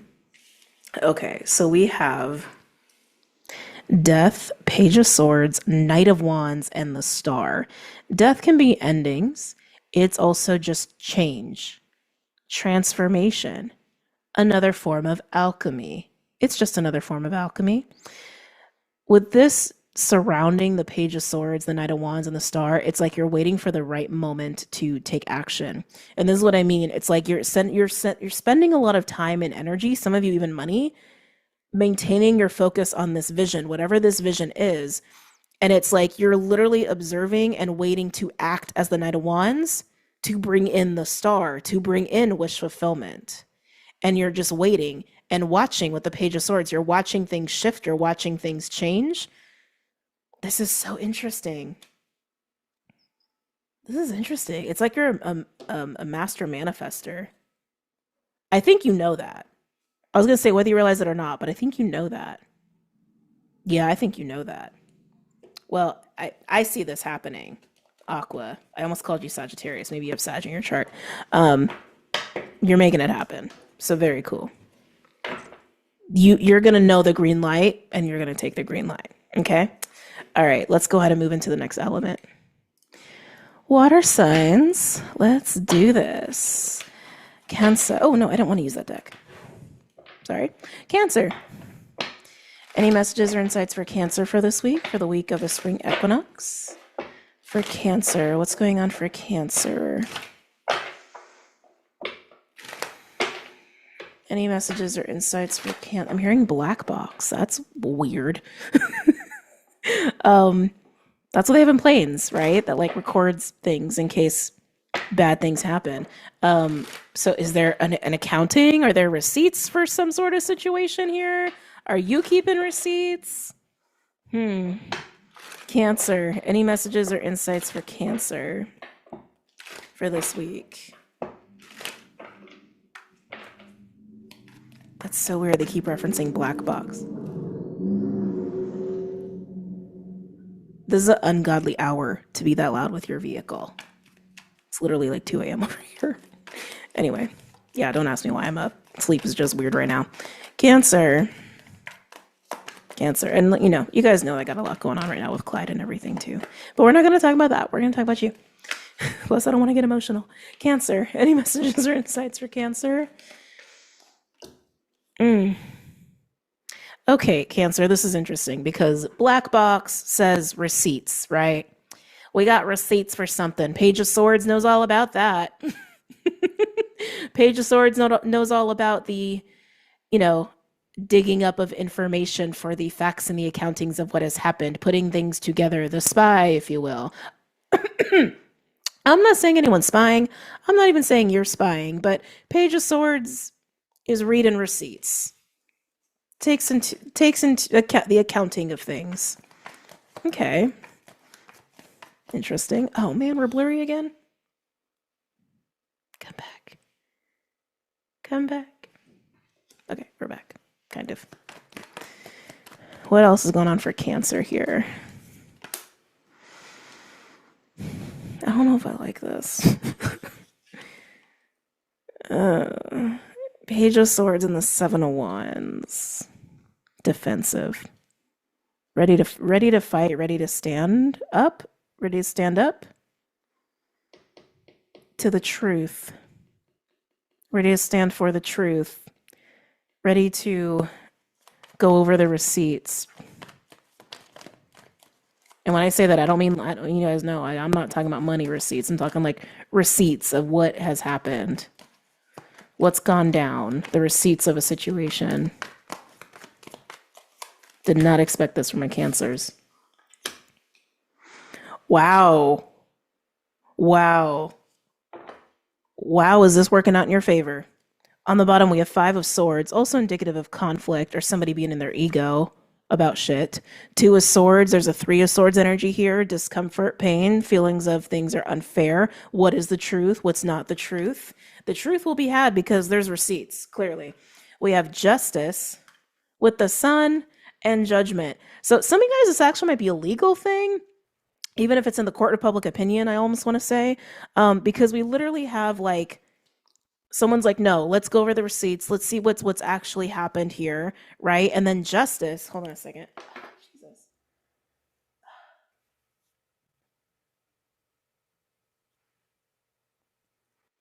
Something's been in my eye the entire recording, and it's just making me crazy. It's not this eye, it's the other eye. But anyway, I digress. So we have no. We're going over receipts. We're looking at shit here. We're really looking at what has happened here. Let's put all the evidence.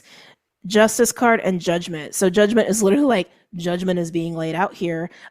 Both Judgment and Justice have a little bit of a karmic energy, especially in terms of like, what is the truth? Where's the resolution? What's the right thing here? Justice can also pertain to legality at some times. And then the Sun is illumination of the truth. And with the Sun being here with Justice and Judgment, the truth will be known and justice will be had and things will be righted. No matter who thinks they're right or wrong or whatever. This is fascinating. Tell me more about Justice, actually. Let's look at Justice for Cancer. Four of Swords. Four of Swords is an energy of being removed.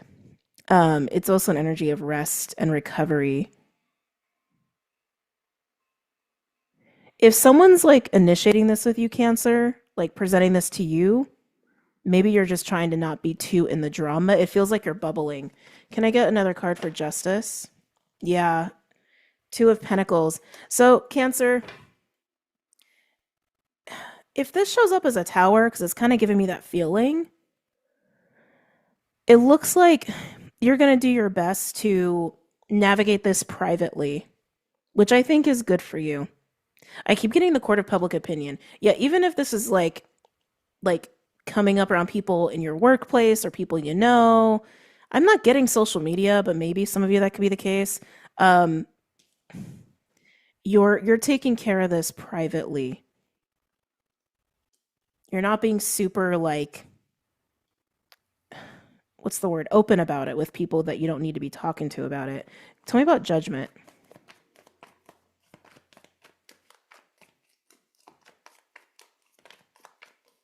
Tell me about judgment.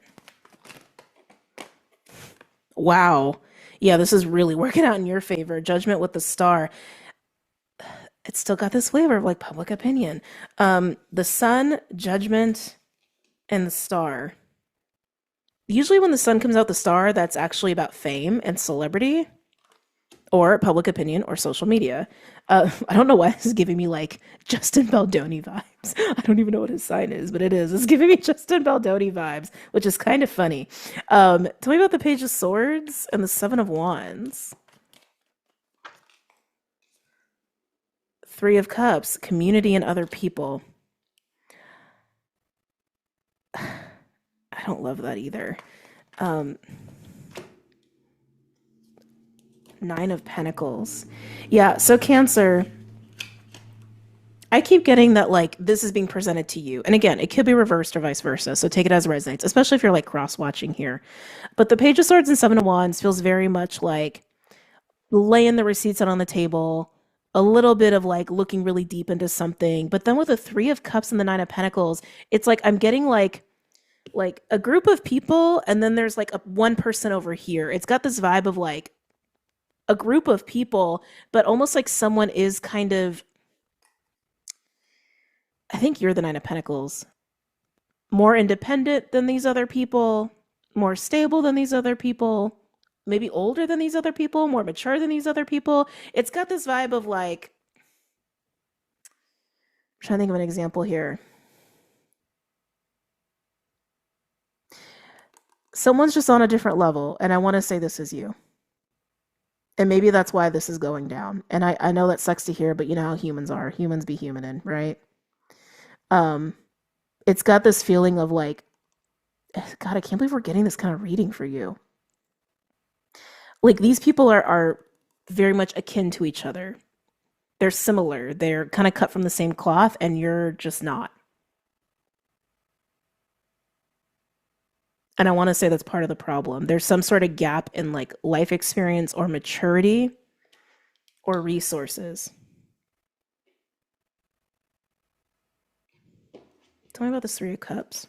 We still got Five of Swords at the bottom. Tell me about this Three of Cups. Whoa.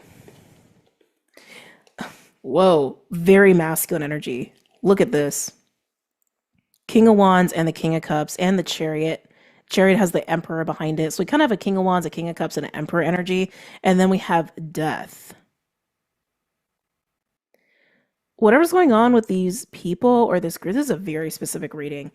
These people or this group,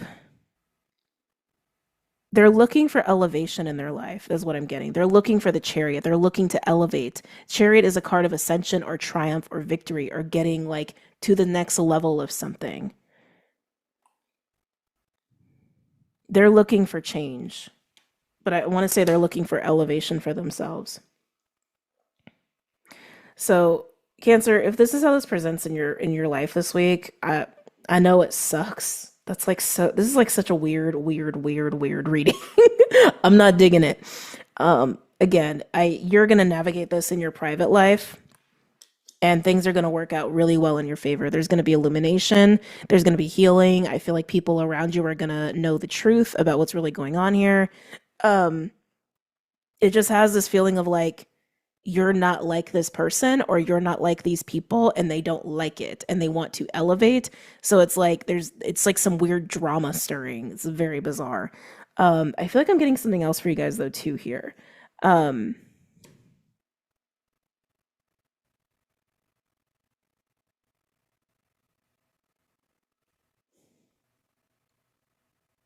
resolve. Excuse me. Resolve? Resolve? Why is that word coming through here? Protecting your peace. Protecting your peace and resolve. Cancer, I feel like even if you're not resonating with this like first message that I had for you, how do I want to say this? I feel like you're really utilizing your crab shell to really focus on yourself and your own passions, passion projects, even. And there's something that you are coming to awareness of in private, kind of similar to the first message. Whatever you're coming to awareness of in private is going to seriously elevate you. Like, like seriously elevate you. I want to say even remove you from a different environment. So you guys might actually be moving as a result of the truth and awareness you move into in your private time. Yeah, I'm getting a little bit of travel there. Okay. All right, let's move on to Scorpio. This is a weird reading. So, Scorpio, moon is in your sign on the spring equinox. I know.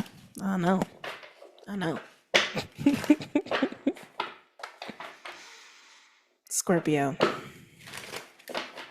Any messages or insights for Scorpio for this week, for the week of the spring equinox? Any helpful messages for Scorpio? Any messages of advice or insight for Scorpio? Oh, I really got to look at my eye after I do water signs. Scorpio.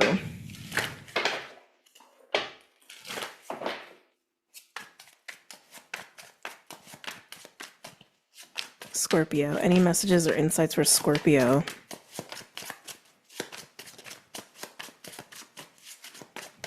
Always trust your intuition and instinct, Scorpio. They're just reminding me to tell you. I mean, you know to trust your intuition, but like actually act on your intuition. Follow your intuition. Oh my God, my eye. Oh, sorry. Oh, it's like it's starting to actually get painful. I will check it soon. Probably after I do you. Actually, you know what? I'm gonna pause right now. I forgot I can pause on this. Been trying all these different little mediums. There we go. So of course I go to check and don't see anything. All right, Scorpio. Oh, judgment's coming out for everybody. So this is one of your cards, actually. This is Pluto and the element of fire. It is awakening. It is a nudge, a call from spirit. It can be a literal judgment call. It's also very karmic energy. It can be a revival of something, a resurrection of something. Why is judgment here for Scorpio? Presentation. It's interesting. Presentation. It's almost like something's being presented to you. Reclaimed. Some of you feel like you've reclaimed something. What is this? It's got this feeling of like feeling at home again. Feeling at home again. It almost feels nostalgic. Yeah, it's like lost and found. You've reclaimed something that you thought you lost. But we have 10 of Wands here. You're about to drop the 10 of Wands is what I'm getting. You've been carrying something around, Scorpio. You've been trudging through is what I'm hearing. Some of you, and whatever it is you felt burdened by or that you've been trudging through, in doing that, you do feel like you've lost something, but judgment is here to say you found it again. You've reclaimed it or you're experiencing it again. I feel like, yeah, you're dropping something. You're dropping something heavy, and it feels like something you've actually had to put a lot of energy into. Like it doesn't feel emotional. Some of you it's a little mental, but it feels very physical, like you've had to show up or partake in something, maintain something, be obligated to something, like very physically, and it's just been too much. Some of you have been overloaded psychically, but that's a few of you. But in whatever you've been needing to show up for and give your energy for, it feels like you've been climbing a mountain, and it's like oh, no, it feels more like you've been pushing a rock up a mountain is what it feels like. Trying not to slide down and have it crush you. That's what it feels like. Yeah, actually, that feels very accurate to what I'm feeling with you. You've been pushing a boulder up a mountain and praying it doesn't roll down and squish you. It's like that's what it feels like. And in doing that, it's almost like I keep getting you think you lost something along the way. Maybe a piece of you, maybe certain opportunities, maybe a relationship. Some of you maybe even like get like your gift if you're a mystic and you've reclaimed it. You're getting it back by dropping the boulder, by not holding the responsibility of the boulder anymore. You're not responsible for this boulder, whatever this boulder represents for you, Scorpio. Ooh. Whoa. Oh, okay. Sorry. This is fascinating. Because I got chills throughout my body, Scorpio. I got chills throughout my body because they started this with wanting me to remind you about your intuition. We have Queen of Cups also peeking out here, the intuitive queen. Eight of Cups, moving on from something, releasing baggage, which is also the Ten of Wands, right? There is something coming into your life. Some of you, it's a person. And it's crazy because I feel like you don't see this. But Spirit's like, follow your intuition, follow your instincts. Some of you, following your intuition and instincts is actually guiding you to let go of the boulder, to stop entertaining pushing this boulder. You don't need to be pushing this boulder. Get off the mountain entirely is almost what I want to say. Again, whatever that challenge represents for you. Your intuition's telling you that. Spirit's telling you that. Spirit's trying to guide you. Your soul's trying to guide you. And in doing so, you're reclaiming something and something is sneaking up on you.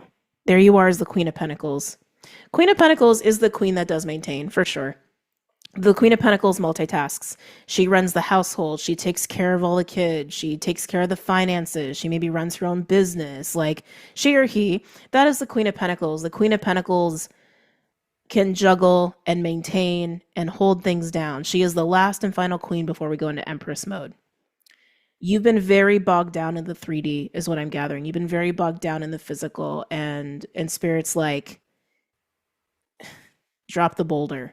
There's something you've been doing in the physical realm that has been too much, and I want to say not your responsibility. They keep saying that over and over, not your responsibility, not your responsibility, not your responsibility, not your responsibility. Felt like I had to say it 4 times. But this Knight of Wands energy is coming in right behind you with the Lovers. Lovers is a choice. It's also a card of alignment for me. Sometimes it can be a spiritually guided relationship, absolutely. But like the Knight of Wands feels like it's literally creeping up on you. Some of you, it's your own passion and vitality coming back that you thought you lost. Some of you, it's actually, whoa, interesting. Some of you, it's your sexual energy that you thought you lost. Your capacity for fun and adventure that you thought you lost is like whoa, rising up within you without even like, it's catching you off guard. It's happening really fast is what I'm gathering. Some of you, this is a person though. All right, so take it as it resonates. We're going to pull a couple more cards here for you. Tell me more for Scorpio.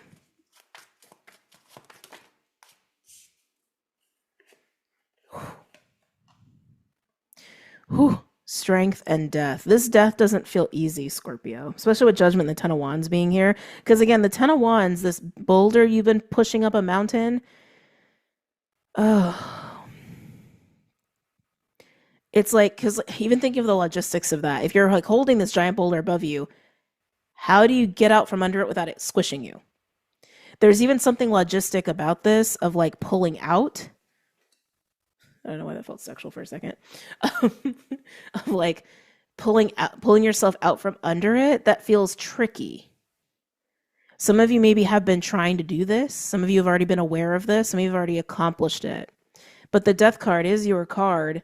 It is you, but I feel like it's also highlighting your transition from getting out from under the boulder and off of the mountain. And strength being here, it is definitely going to take some strength. It's also going to take diligence, accountability, patience, discernment, big things, big jobs. Can I get one more for Scorpio? Nice. 3 of Cups. Finding your way from under the boulder, this Knight of Wands energy surges up in your life. Some of you, again, it's your own vitality, passion, excitement, enthusiasm for life. Some of you, it's sexual energy. Some of you, it's a person that's just coming in from like left field, like, whoa, hello. And when you come out from under that boulder and that Knight of Wands energy lights up, There's going to be some fun times to be had. You're going to feel so much lighter, Scorpio. Oh my God. You're gonna feel so much lighter. I keep getting too, like, getting out from under the boulder is tricky. It's tricky and it is scary. It's like, how do I do it without it squishing me in the process? It's like, why is there such a heaviness to this? Um, it's so heavy. Yeah, on the Ten of Wands, we have the Four of Swords. This boulder's taken a lot out of you. It's like I'm also seeing literally a period of recovery is what I'm gathering too. Um, some of you, if this boulder has been a very like isolating experience, some of you could have been in this like hermit mode for a long time or isolated mode for a long time. But the Ten of Wands and the Four of Swords, it's taken a toll on your body, I want to say. Like, you're tired. You're tired and you need rest and you need recovery. But you could have been removed from certain people for a while, or people in general taking care of this boulder. If that's not the case, I still see that you need some recovery, like physical recovery time. I'm hearing that's not possible. Some of you guys don't think that's possible. You got to take care of yourself, Scorpio. Queen of Cups at the bottom. You got to take care of yourself. God, what has this been for you? Actually, can you tell me about the Ten of Wands? Can I get a card for the Ten of Wands? Then we'll move on to Pisces.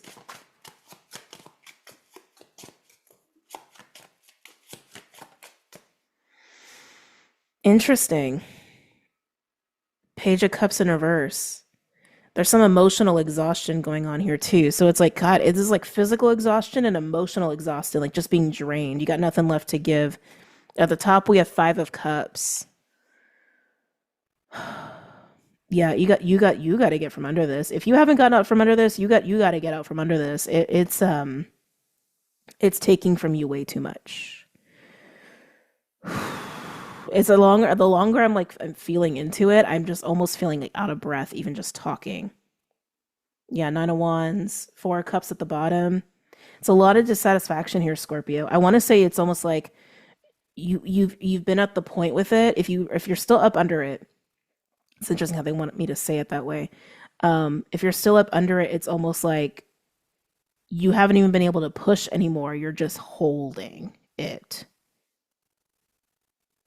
Some of you, this could be like pure energy in your body, like the energy of stress or the energy of like old stuff that you haven't understood how to let go of or how to relinquish. Scorpios do struggle with that. Like emotional energy, mental energy, just energy of like just the past, just your life, just burdens.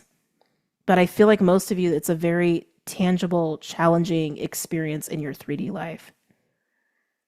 And it feels like burnout. Strange. All right, Pisces. Use the same deck for Pisces, please. Pisces. Any messages or insights for Pisces for this week, for the week of spring equinox? Doo-doo-doo.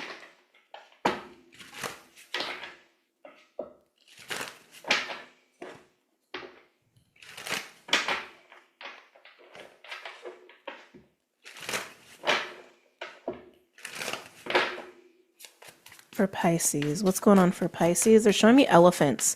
Elephant could be a big thing for you.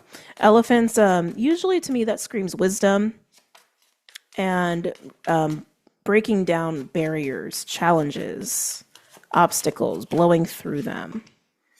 Oh, very Piscean of you. It's a Scorpio card, but it's very, very Pisces, right? Seven of Cups can be fantasy, the possibilities. Oh, I'm actually hearing downloads, dreams, visions, that sort of deal. Options. Okay. It's, again, very Pisces.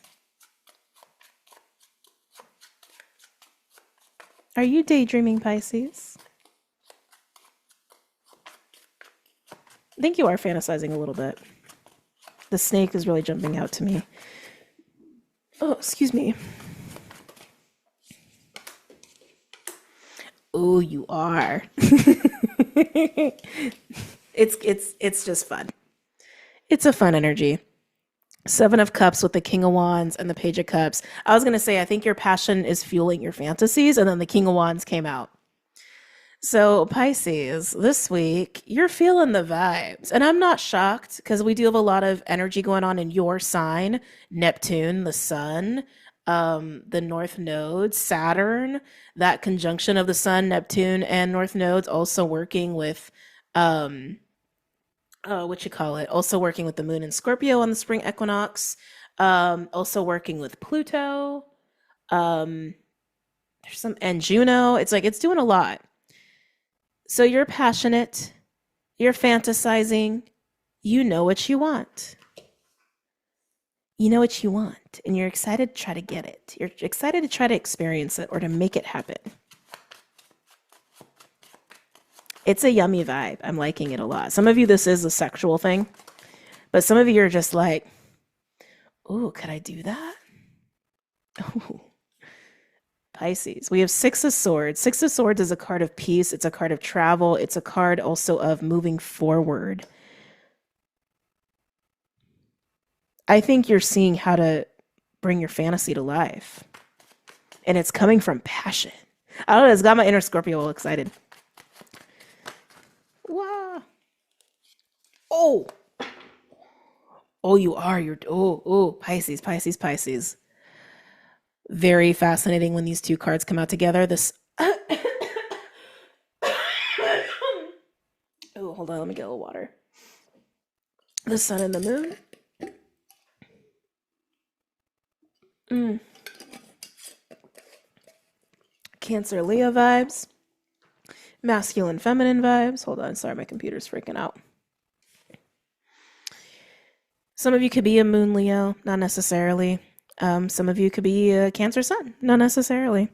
Also, the moon in tarot is Pisces, which is always fascinating to me. But when the sun and moon come out, sometimes it could speak to just like balancing the forces that are, the forces that be, and everything in between. But it also speaks to bringing illumination and truth, bringing something out from your subconscious, bringing your psychic visions, awareness, or even your emotions, and bringing and shining light on them, seeing them for what they are and bringing them to life, bringing them out.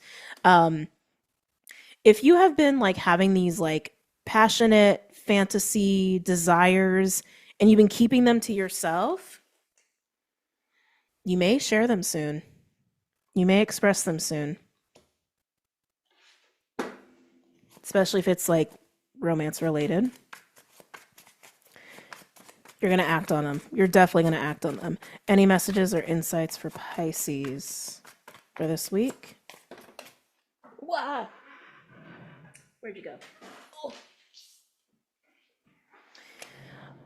Oh, interesting. So the reason you haven't acted on them yet, that you haven't made moves, that you have been kind of keeping this in your internal world, we've got the Nine of Wands here. Nine of Wands can be persistence, but it's also a card of being a little, guarded, wounded. I feel more guarded than anything, like protective, almost protective over your feelings, protective over your passions, protective over your wants and your fantasies. Tell me about the Nine of Wands. Yeah, it's got this vibe of hesitancy. Like, you can fantasize all day in private and no one's got to know, but you're moving into this awareness of like, oh, I can make this a reality. I could act on this. I could potentially have this in my life. But the Nine of Wands, I think, has been stopping you. Tell me about the Nine of Wands.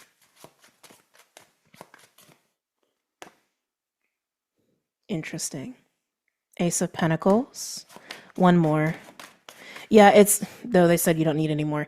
Yeah, you've been hesitant to bring this into your reality, to make it tangible, to make it physical. That's what the Ace of Pentacles is. It's like, it's taking the Ace of Wands or the Ace of Cups and like doing something with it and experiencing it in the physical, not just internally through your heart or through your dreams or your passionate thoughts. It's giving a little bit of confession vibes, Pisces. That's fascinating to me. It's giving a little confession vibes. Tell me about the moon. Queen of Pentacles. One more. Ooh. Activation warning. I just felt a spike of energy go through my crown. Ouch. Ouch. Can I get one more for the moon?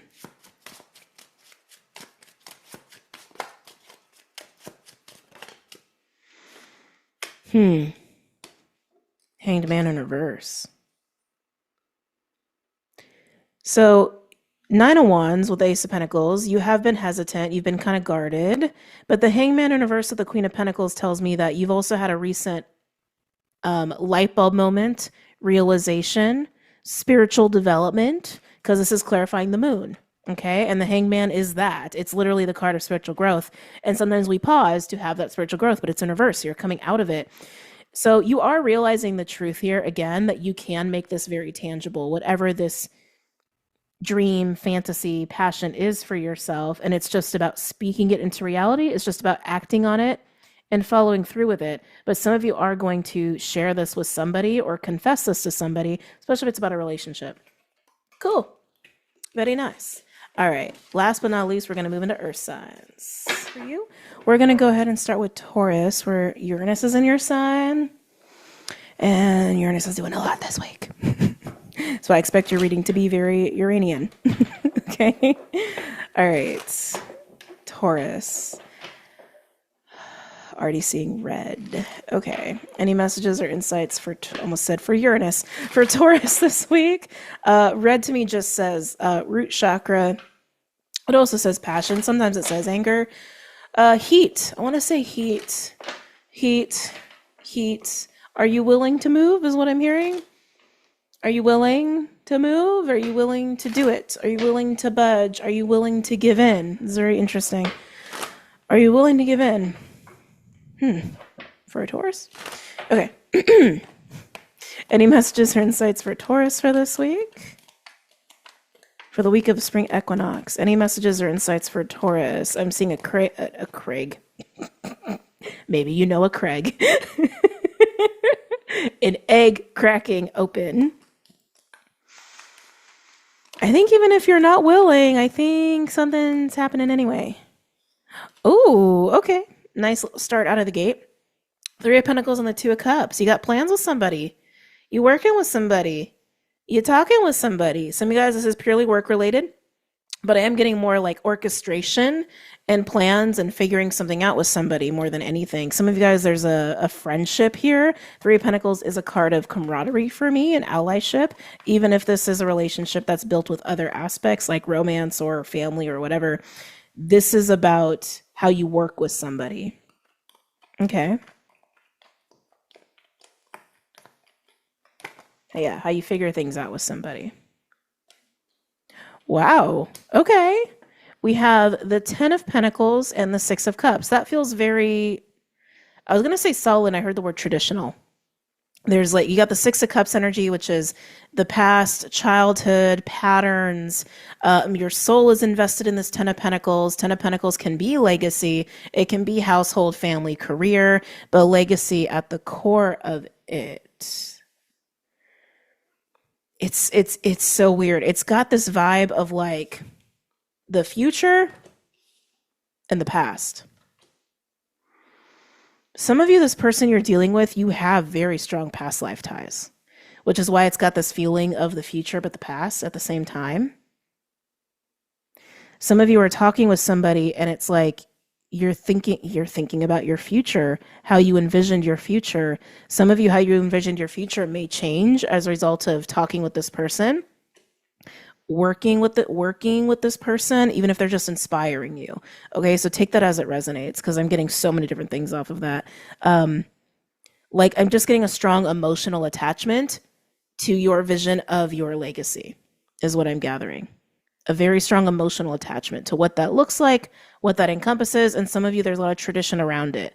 And you're talking to somebody here, whether they're a friend, a family member, or someone that you want to do this future making with, like a romantic partner, or a business partner. Whatever they're saying is highlighting how you see this, okay? It's bringing that into your awareness. Tell me about the 3 of Pentacles and the 2 of Cups for Taurus. Again, no matter what relationship this is, there's clearly some sort of foundation of friendship here. of we are figuring out how to be on the same page with each other. Oh my. I think you're talking future with somebody here, Taurus. Look at this. Eight of Wands, the Hierophant and Justice, clarifying the Two of Cups and the Three of Pentacles. So whoever this is, again, they're inspiring you in terms of how you envision your future based upon your past and based upon your upbringing and based upon your emotional attachment to what that looks like for you. Some of you, there's past life ties here, right? But as you're talking with this person, if this is someone that you want to build something with long term, whether that's business, a household, community, a family, you're like, oh, we're good, we're solid, we're heading towards the future, and we're going to lock this in. There's going to be contracts, there's going to be an understanding here, and it's going to be right. There's going to be commitment, there's going to be devotion, and there's no stopping this. If this is a friend that's just inspiring you, it's so interesting. It's like they're helping to expand your vision of legacy, but also traditional values. And some of you in that, there's going to be some tweaking of how this looks for you, or even your beliefs around legacy or commitment or your long-term vision. This is a very fascinating reading, Taurus, which makes sense. This is kind of the role that Uranus is playing for everybody right now. And for you, it's literally in terms of how you envision and are tied to your own future. Jeez. Okay. Tell me about the Ten of Pentacles and the Six of Cups for Taurus. And if this is a romantic partner, you're ready to put a ring on it, is honestly how this is looking to me. Tell me about the Ten of Pentacles and Six of Cups. Queen of Wands and the Ten of Wands. Queen of Wands is desire, is passion, it's attraction, it's also magic and mysticism, magician-like energy. Oh, I thought there was a Clydester. Hold on a second. Hi. You okay? I know. We're not in bed. I'm sorry. I'll be in bed soon. You can hang out if you want. Okay. So coming back, with that Queen of Wands and the Ten of Wands, there's also an awareness of the level of one, excuse me. Oh, sorry, energy. The level of work that this commitment to this new revised vision, the level of work it's going to require, and you don't have any problems with that. And I'm also getting to the relinquishing of any unnecessary ideas you've had about it based off of your upbringing or based off your emotional attachment to it. Oh Lord, take that as it resonates. I know this is a lot. I keep getting a lot of scenarios here, and I don't want to get too specific because that's just going to give you too much information. So just discern this to the best of your ability, okay? Again, whoever you're speaking to, they're helping you to fine-tune, calibrate how you envision the Ten of Pentacles for you. And if this is someone that you want involved in that Ten of Pentacles, business or family or whatever, or romance or whatever, you're ready to lock it in with them because there's a very clear understanding between the two of you of what it's going to take. Of what it's going to take and what you're both willing to do, what you're both willing to commit, what you're both willing to invest. And it's good. It's good to go. But if this is someone who's just helping you to like shift your beliefs and your vision around it and it open your mind up a little bit, you're just seeing what you need to see. The frivolous aspects of it that need to go, that will help you to embrace this in a way where it can be long lasting and successful. So I love it. I love it, Taurus. Okay. Shocker, they're showing me a book. Are you learning something? You're always learning something, Virgo. Virgo, any messages or insights for Virgo for this week, for the spring equinox, for Virgo? I'm hearing the word scroll. I don't think that's like phone scrolling. It's like it's giving me like old text.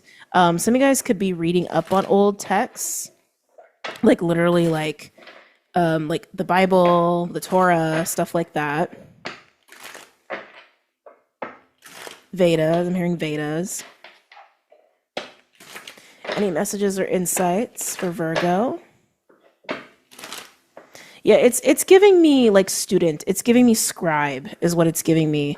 Digesting ancient information, old information. It just feels like you're hard at studying right now. Any messages or insights for Virgo? That's not for everybody. It's just a channel message. Am I taking these? No. Any messages or insights for Virgo for this week? The Death card wanted to come out. Any messages or insights for Virgo? Oh, we like it. We like it. We like it a lot. We have Ace of Wands and the Fool. You're ready to jump into a new adventure. And I mean jump. The Fool leaps. The Fool might skip and hop sometimes, but I feel like the Fool for you is leaping. Leaping with passion, leaping with purpose. Ready. Just totally ready. Some of you, this is happening really fast. Some of you, it's almost coming like a shock to, like I'm hearing shockwave, a shock to people around you. It has this feeling like you're literally leaping off of a cliff into a whole new experience. And I want to say it's really fueling your fire. It's really fueling your sense of purpose. You're excited. You're excited to do it. Okay. Some of you guys, this is going to involve a travel. Serious travel is what I'm hearing. As the student. I love it. I love it. Some of you guys could be traveling to go and learn something new, learn a skill. Maybe even, I'm getting like a helping hands. But the Page of Pentacles literally is a student. Page of Pentacles cultivates skills. So what I was getting with you before feels pretty on point here. Some of you, this is just the school of life. You know what I mean? Maybe you're going to maybe some of you guys are going to take a year off, like travel the world, that kind of like notion, or a gap year. You're going to go and be a student for a while. And it feels like in a very adventurous, free, no strings attached kind of a way, or just really getting out of your comfort zone, getting out of your environment. I'm hearing exploration and discovery. It's very Sagittarius energy. 10 of Pentacles. Why is 10 of Pentacles here? It feels like you're leaving that behind. Why is the 10 of Pentacles here? I keep hearing Sag. Why is the 10 of Pentacles here for Virgo? Yeah, I think, oh, okay. Yeah, to do this, Virgo, I keep calling you Sag. To do this, I do think you're going to sacrifice the 10 of Pentacles. 10 of Pentacles have come up for a lot for everybody. You could also be contemplating what you want out of life, and you could be deciding, you know what, there's still some things I got to go and experience before I really get to that 10, or interesting, get stuck in the 10. You must have Sag in your chart somewhere. It's very prominent here. Yeah, it's almost like, no, I got to live life a little bit more before I settle down. That's the kind of vibes that I'm getting. But some of you may actually be contemplating sacrificing a job or a lifestyle, something you've put a lot of time and energy into, to do this, to go on this venture. Some of you, it's like burning down what you've built to like build a whole new thing back up again after you go and learn some stuff, after you go and cultivate some skills. The Sag energy is so strong here. Yeah, it's like those are the two that I'm getting. Abandoning your lifestyle. Some of you guys are retired and you're like, I can't do this. I gotta do something. It's also what I'm getting a lot of different age groups and demographics here. So yeah, some of you guys are abandoning a lifestyle. Some of you like are retired and you're like, this is not the life I thought I wanted. I need adventure. I need something else. I'm gonna go and like just do it all over from scratch. Some of you guys are like leaving a job or a business or a career and just going off and like, yeah, starting from scratch. I keep getting this feeling like starting from scratch.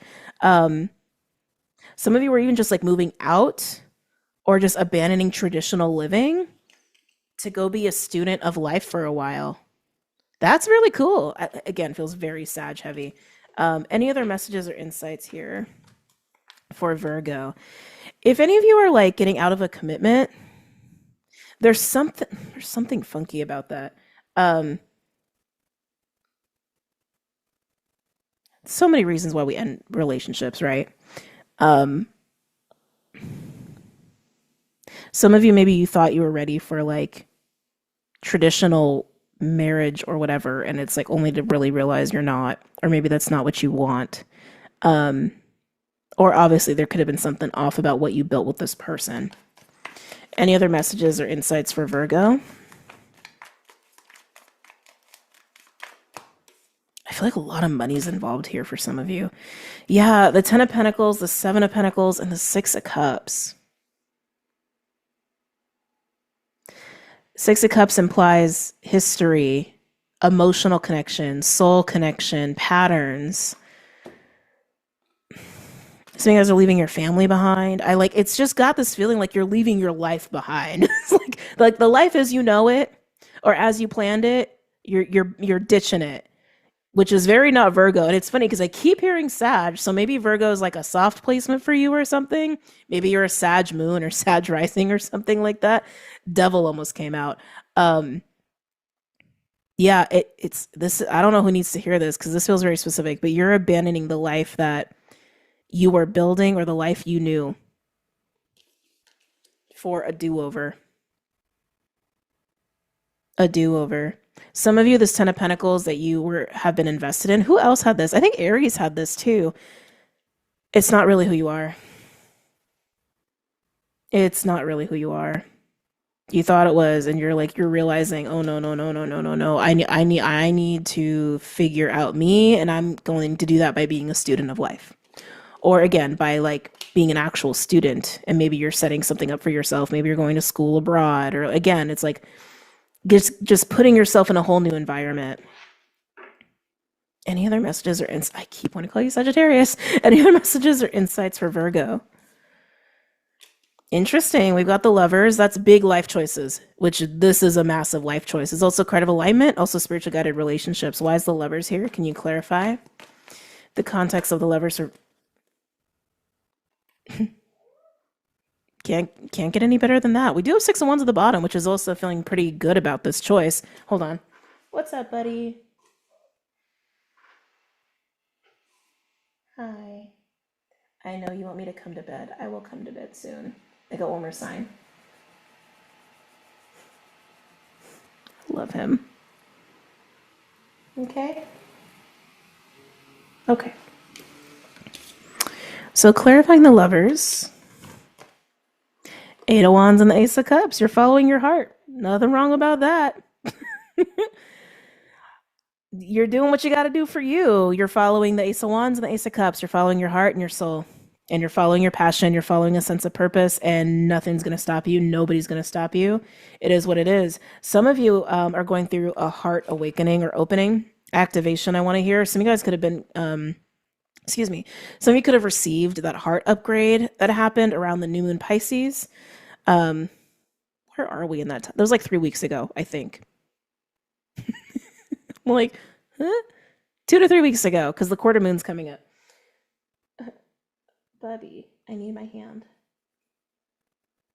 He wants me to get in bed with him so bad. We have a routine. If anybody who's like not a cat person, cats need a lot of routine, and they're big cuddlers for the most part.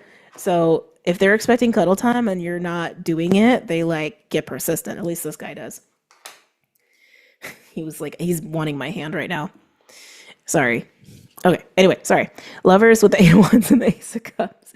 Yeah. Some of you guys, I'm also getting like a heart explosion. Like your heart has gotten activated or is opened. I'm also getting like memories, nostalgia, remembrance. Some of you guys could be getting like weird dreams or like actual memories that could be past life oriented. I'm just getting like, I don't, there's something else there.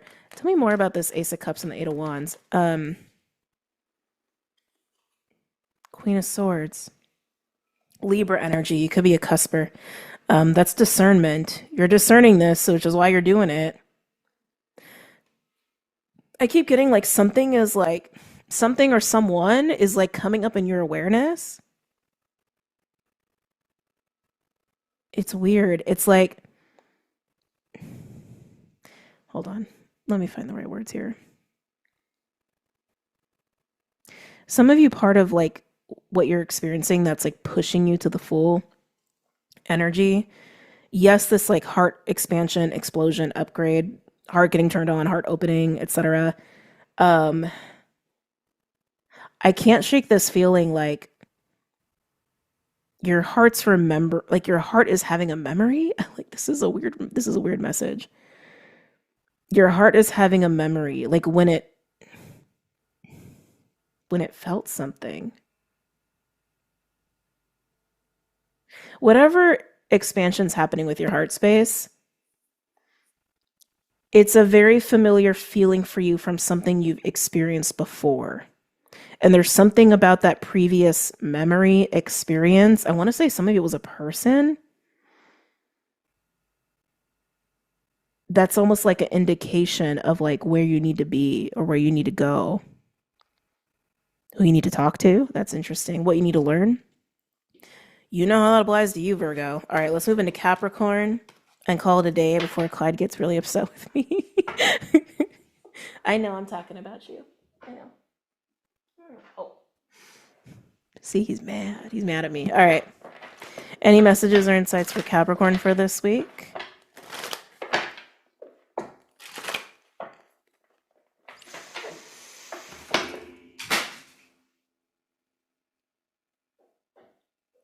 I don't even know how that happened. My eyes were closed and focused, and Clyde was over here. Interesting. Capricorn. Let's get refocused here. Any messages or insights for Capricorn? For Capricorn's highest good for this week, for the week of the equinox.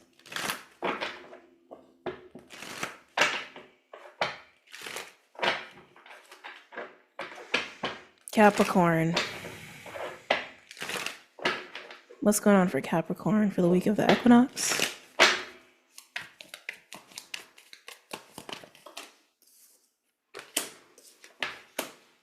Okay. I like this for you. We have High Priestess and the Nine of Pentacles. You're minding your business. You're minding your business. You're living your life. You're doing you. Very, very, very independent energy with both the High Priestess and the Nine of Pentacles. High Priestess is usually a single person, not always. Nine of Pentacles is almost always a single person, a bachelor, bachelorette. But the High Priestess is also indicative of somebody who's not engaging a lot with the external world. And the Nine of Pentacles is also somebody who's in a lot of presence and gratitude and feeling really solid and stable and confident within themselves. So yeah, you minding your business this week. Focused on yourself, focused on your stability.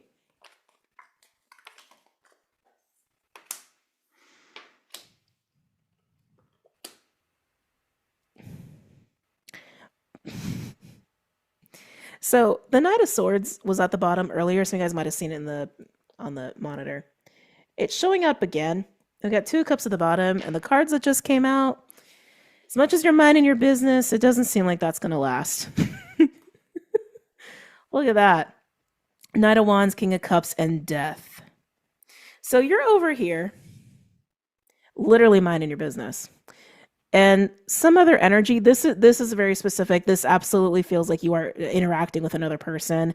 I want to say unexpectedly, actually. It feels a little Tower-esque. The Knight of Swords and the Two of Cups showing up like just in the shuffle alone. Knight of Swords is someone who's coming in to talk very fast. Knight of Wands, also someone who's coming in to talk very fast. I would say this is absolutely happening before the end of the month, whatever this interaction or conversation is.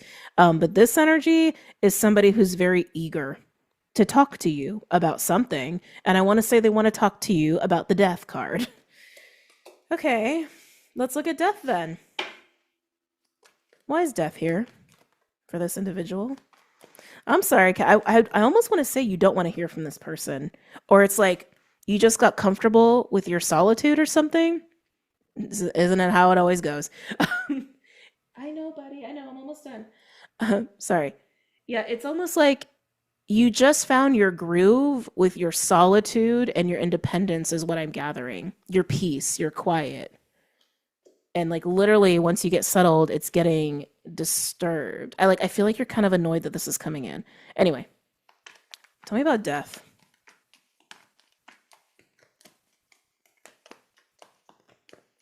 Yeah, this is not your energy. This is the energy of somebody else. Tell me about Death. Well, there's the Tower. What the hell?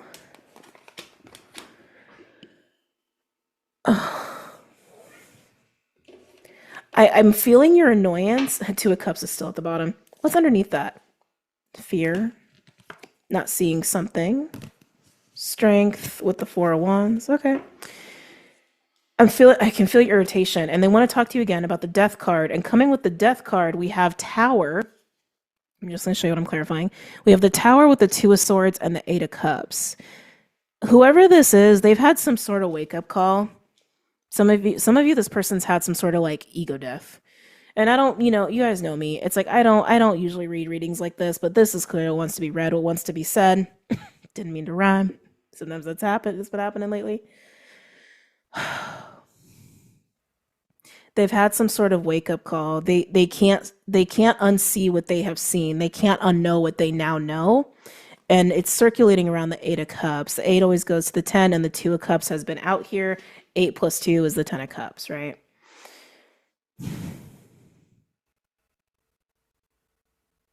I think you're really irritated by this.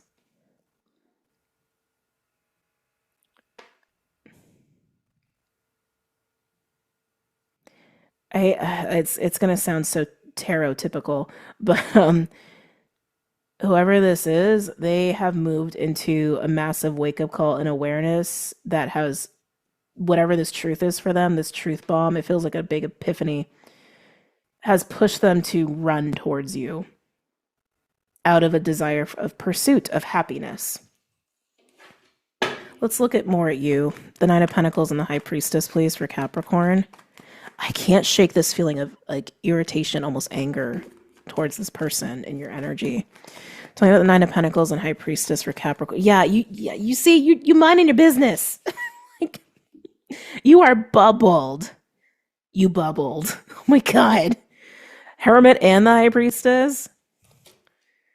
You're very much focused on yourself and your own shit and your own life and your own joy. And like this person over here is having some sort of epiphany of how you fit into their plan of happiness. I don't know why you're so irritated, because I'm like, this is not my energy. It's your energy.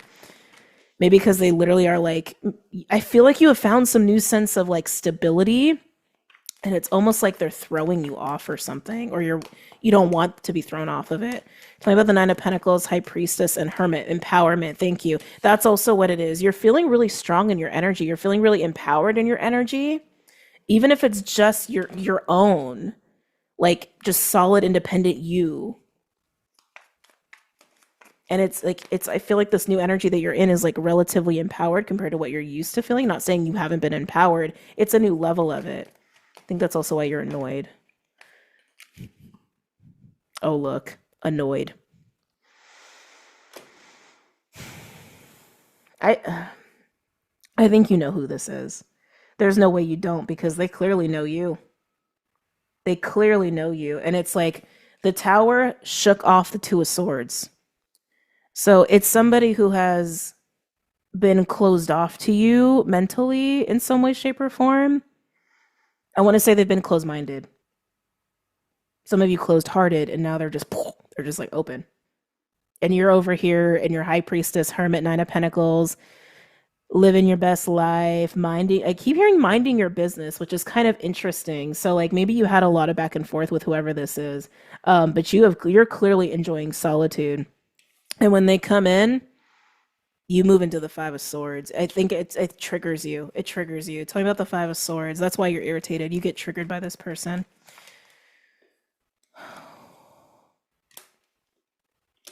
Yeah, because they start making you think about shit. Five of Swords, Eight of Pentacles, and oh God, it's going backwards. 9, 8, 7. Oh, Capricorn. Yeah, no wonder. The 8 and the 7 imply that there's an Ace of Pentacles, an opportunity, which they are presenting an opportunity to you, because they're literally coming to you like, hey, I've had some sort of wake-up call, and I came running towards you because you're involved in my 10 of Cups somehow. I'm annoyed for you. I know you're already annoyed, but I'm annoyed for you. You know who this is. This feels like very typical Venus retrograde stuff. And it's literally like it's triggering you, and it's like it's throwing you. And it's forcing you to consider it. It's forcing you to think about it, and I think even thinking about it makes you upset. God. Who is this person to you? What happened? I don't need to know, but you know. I'm going to get one final card, and then we're going to close this out.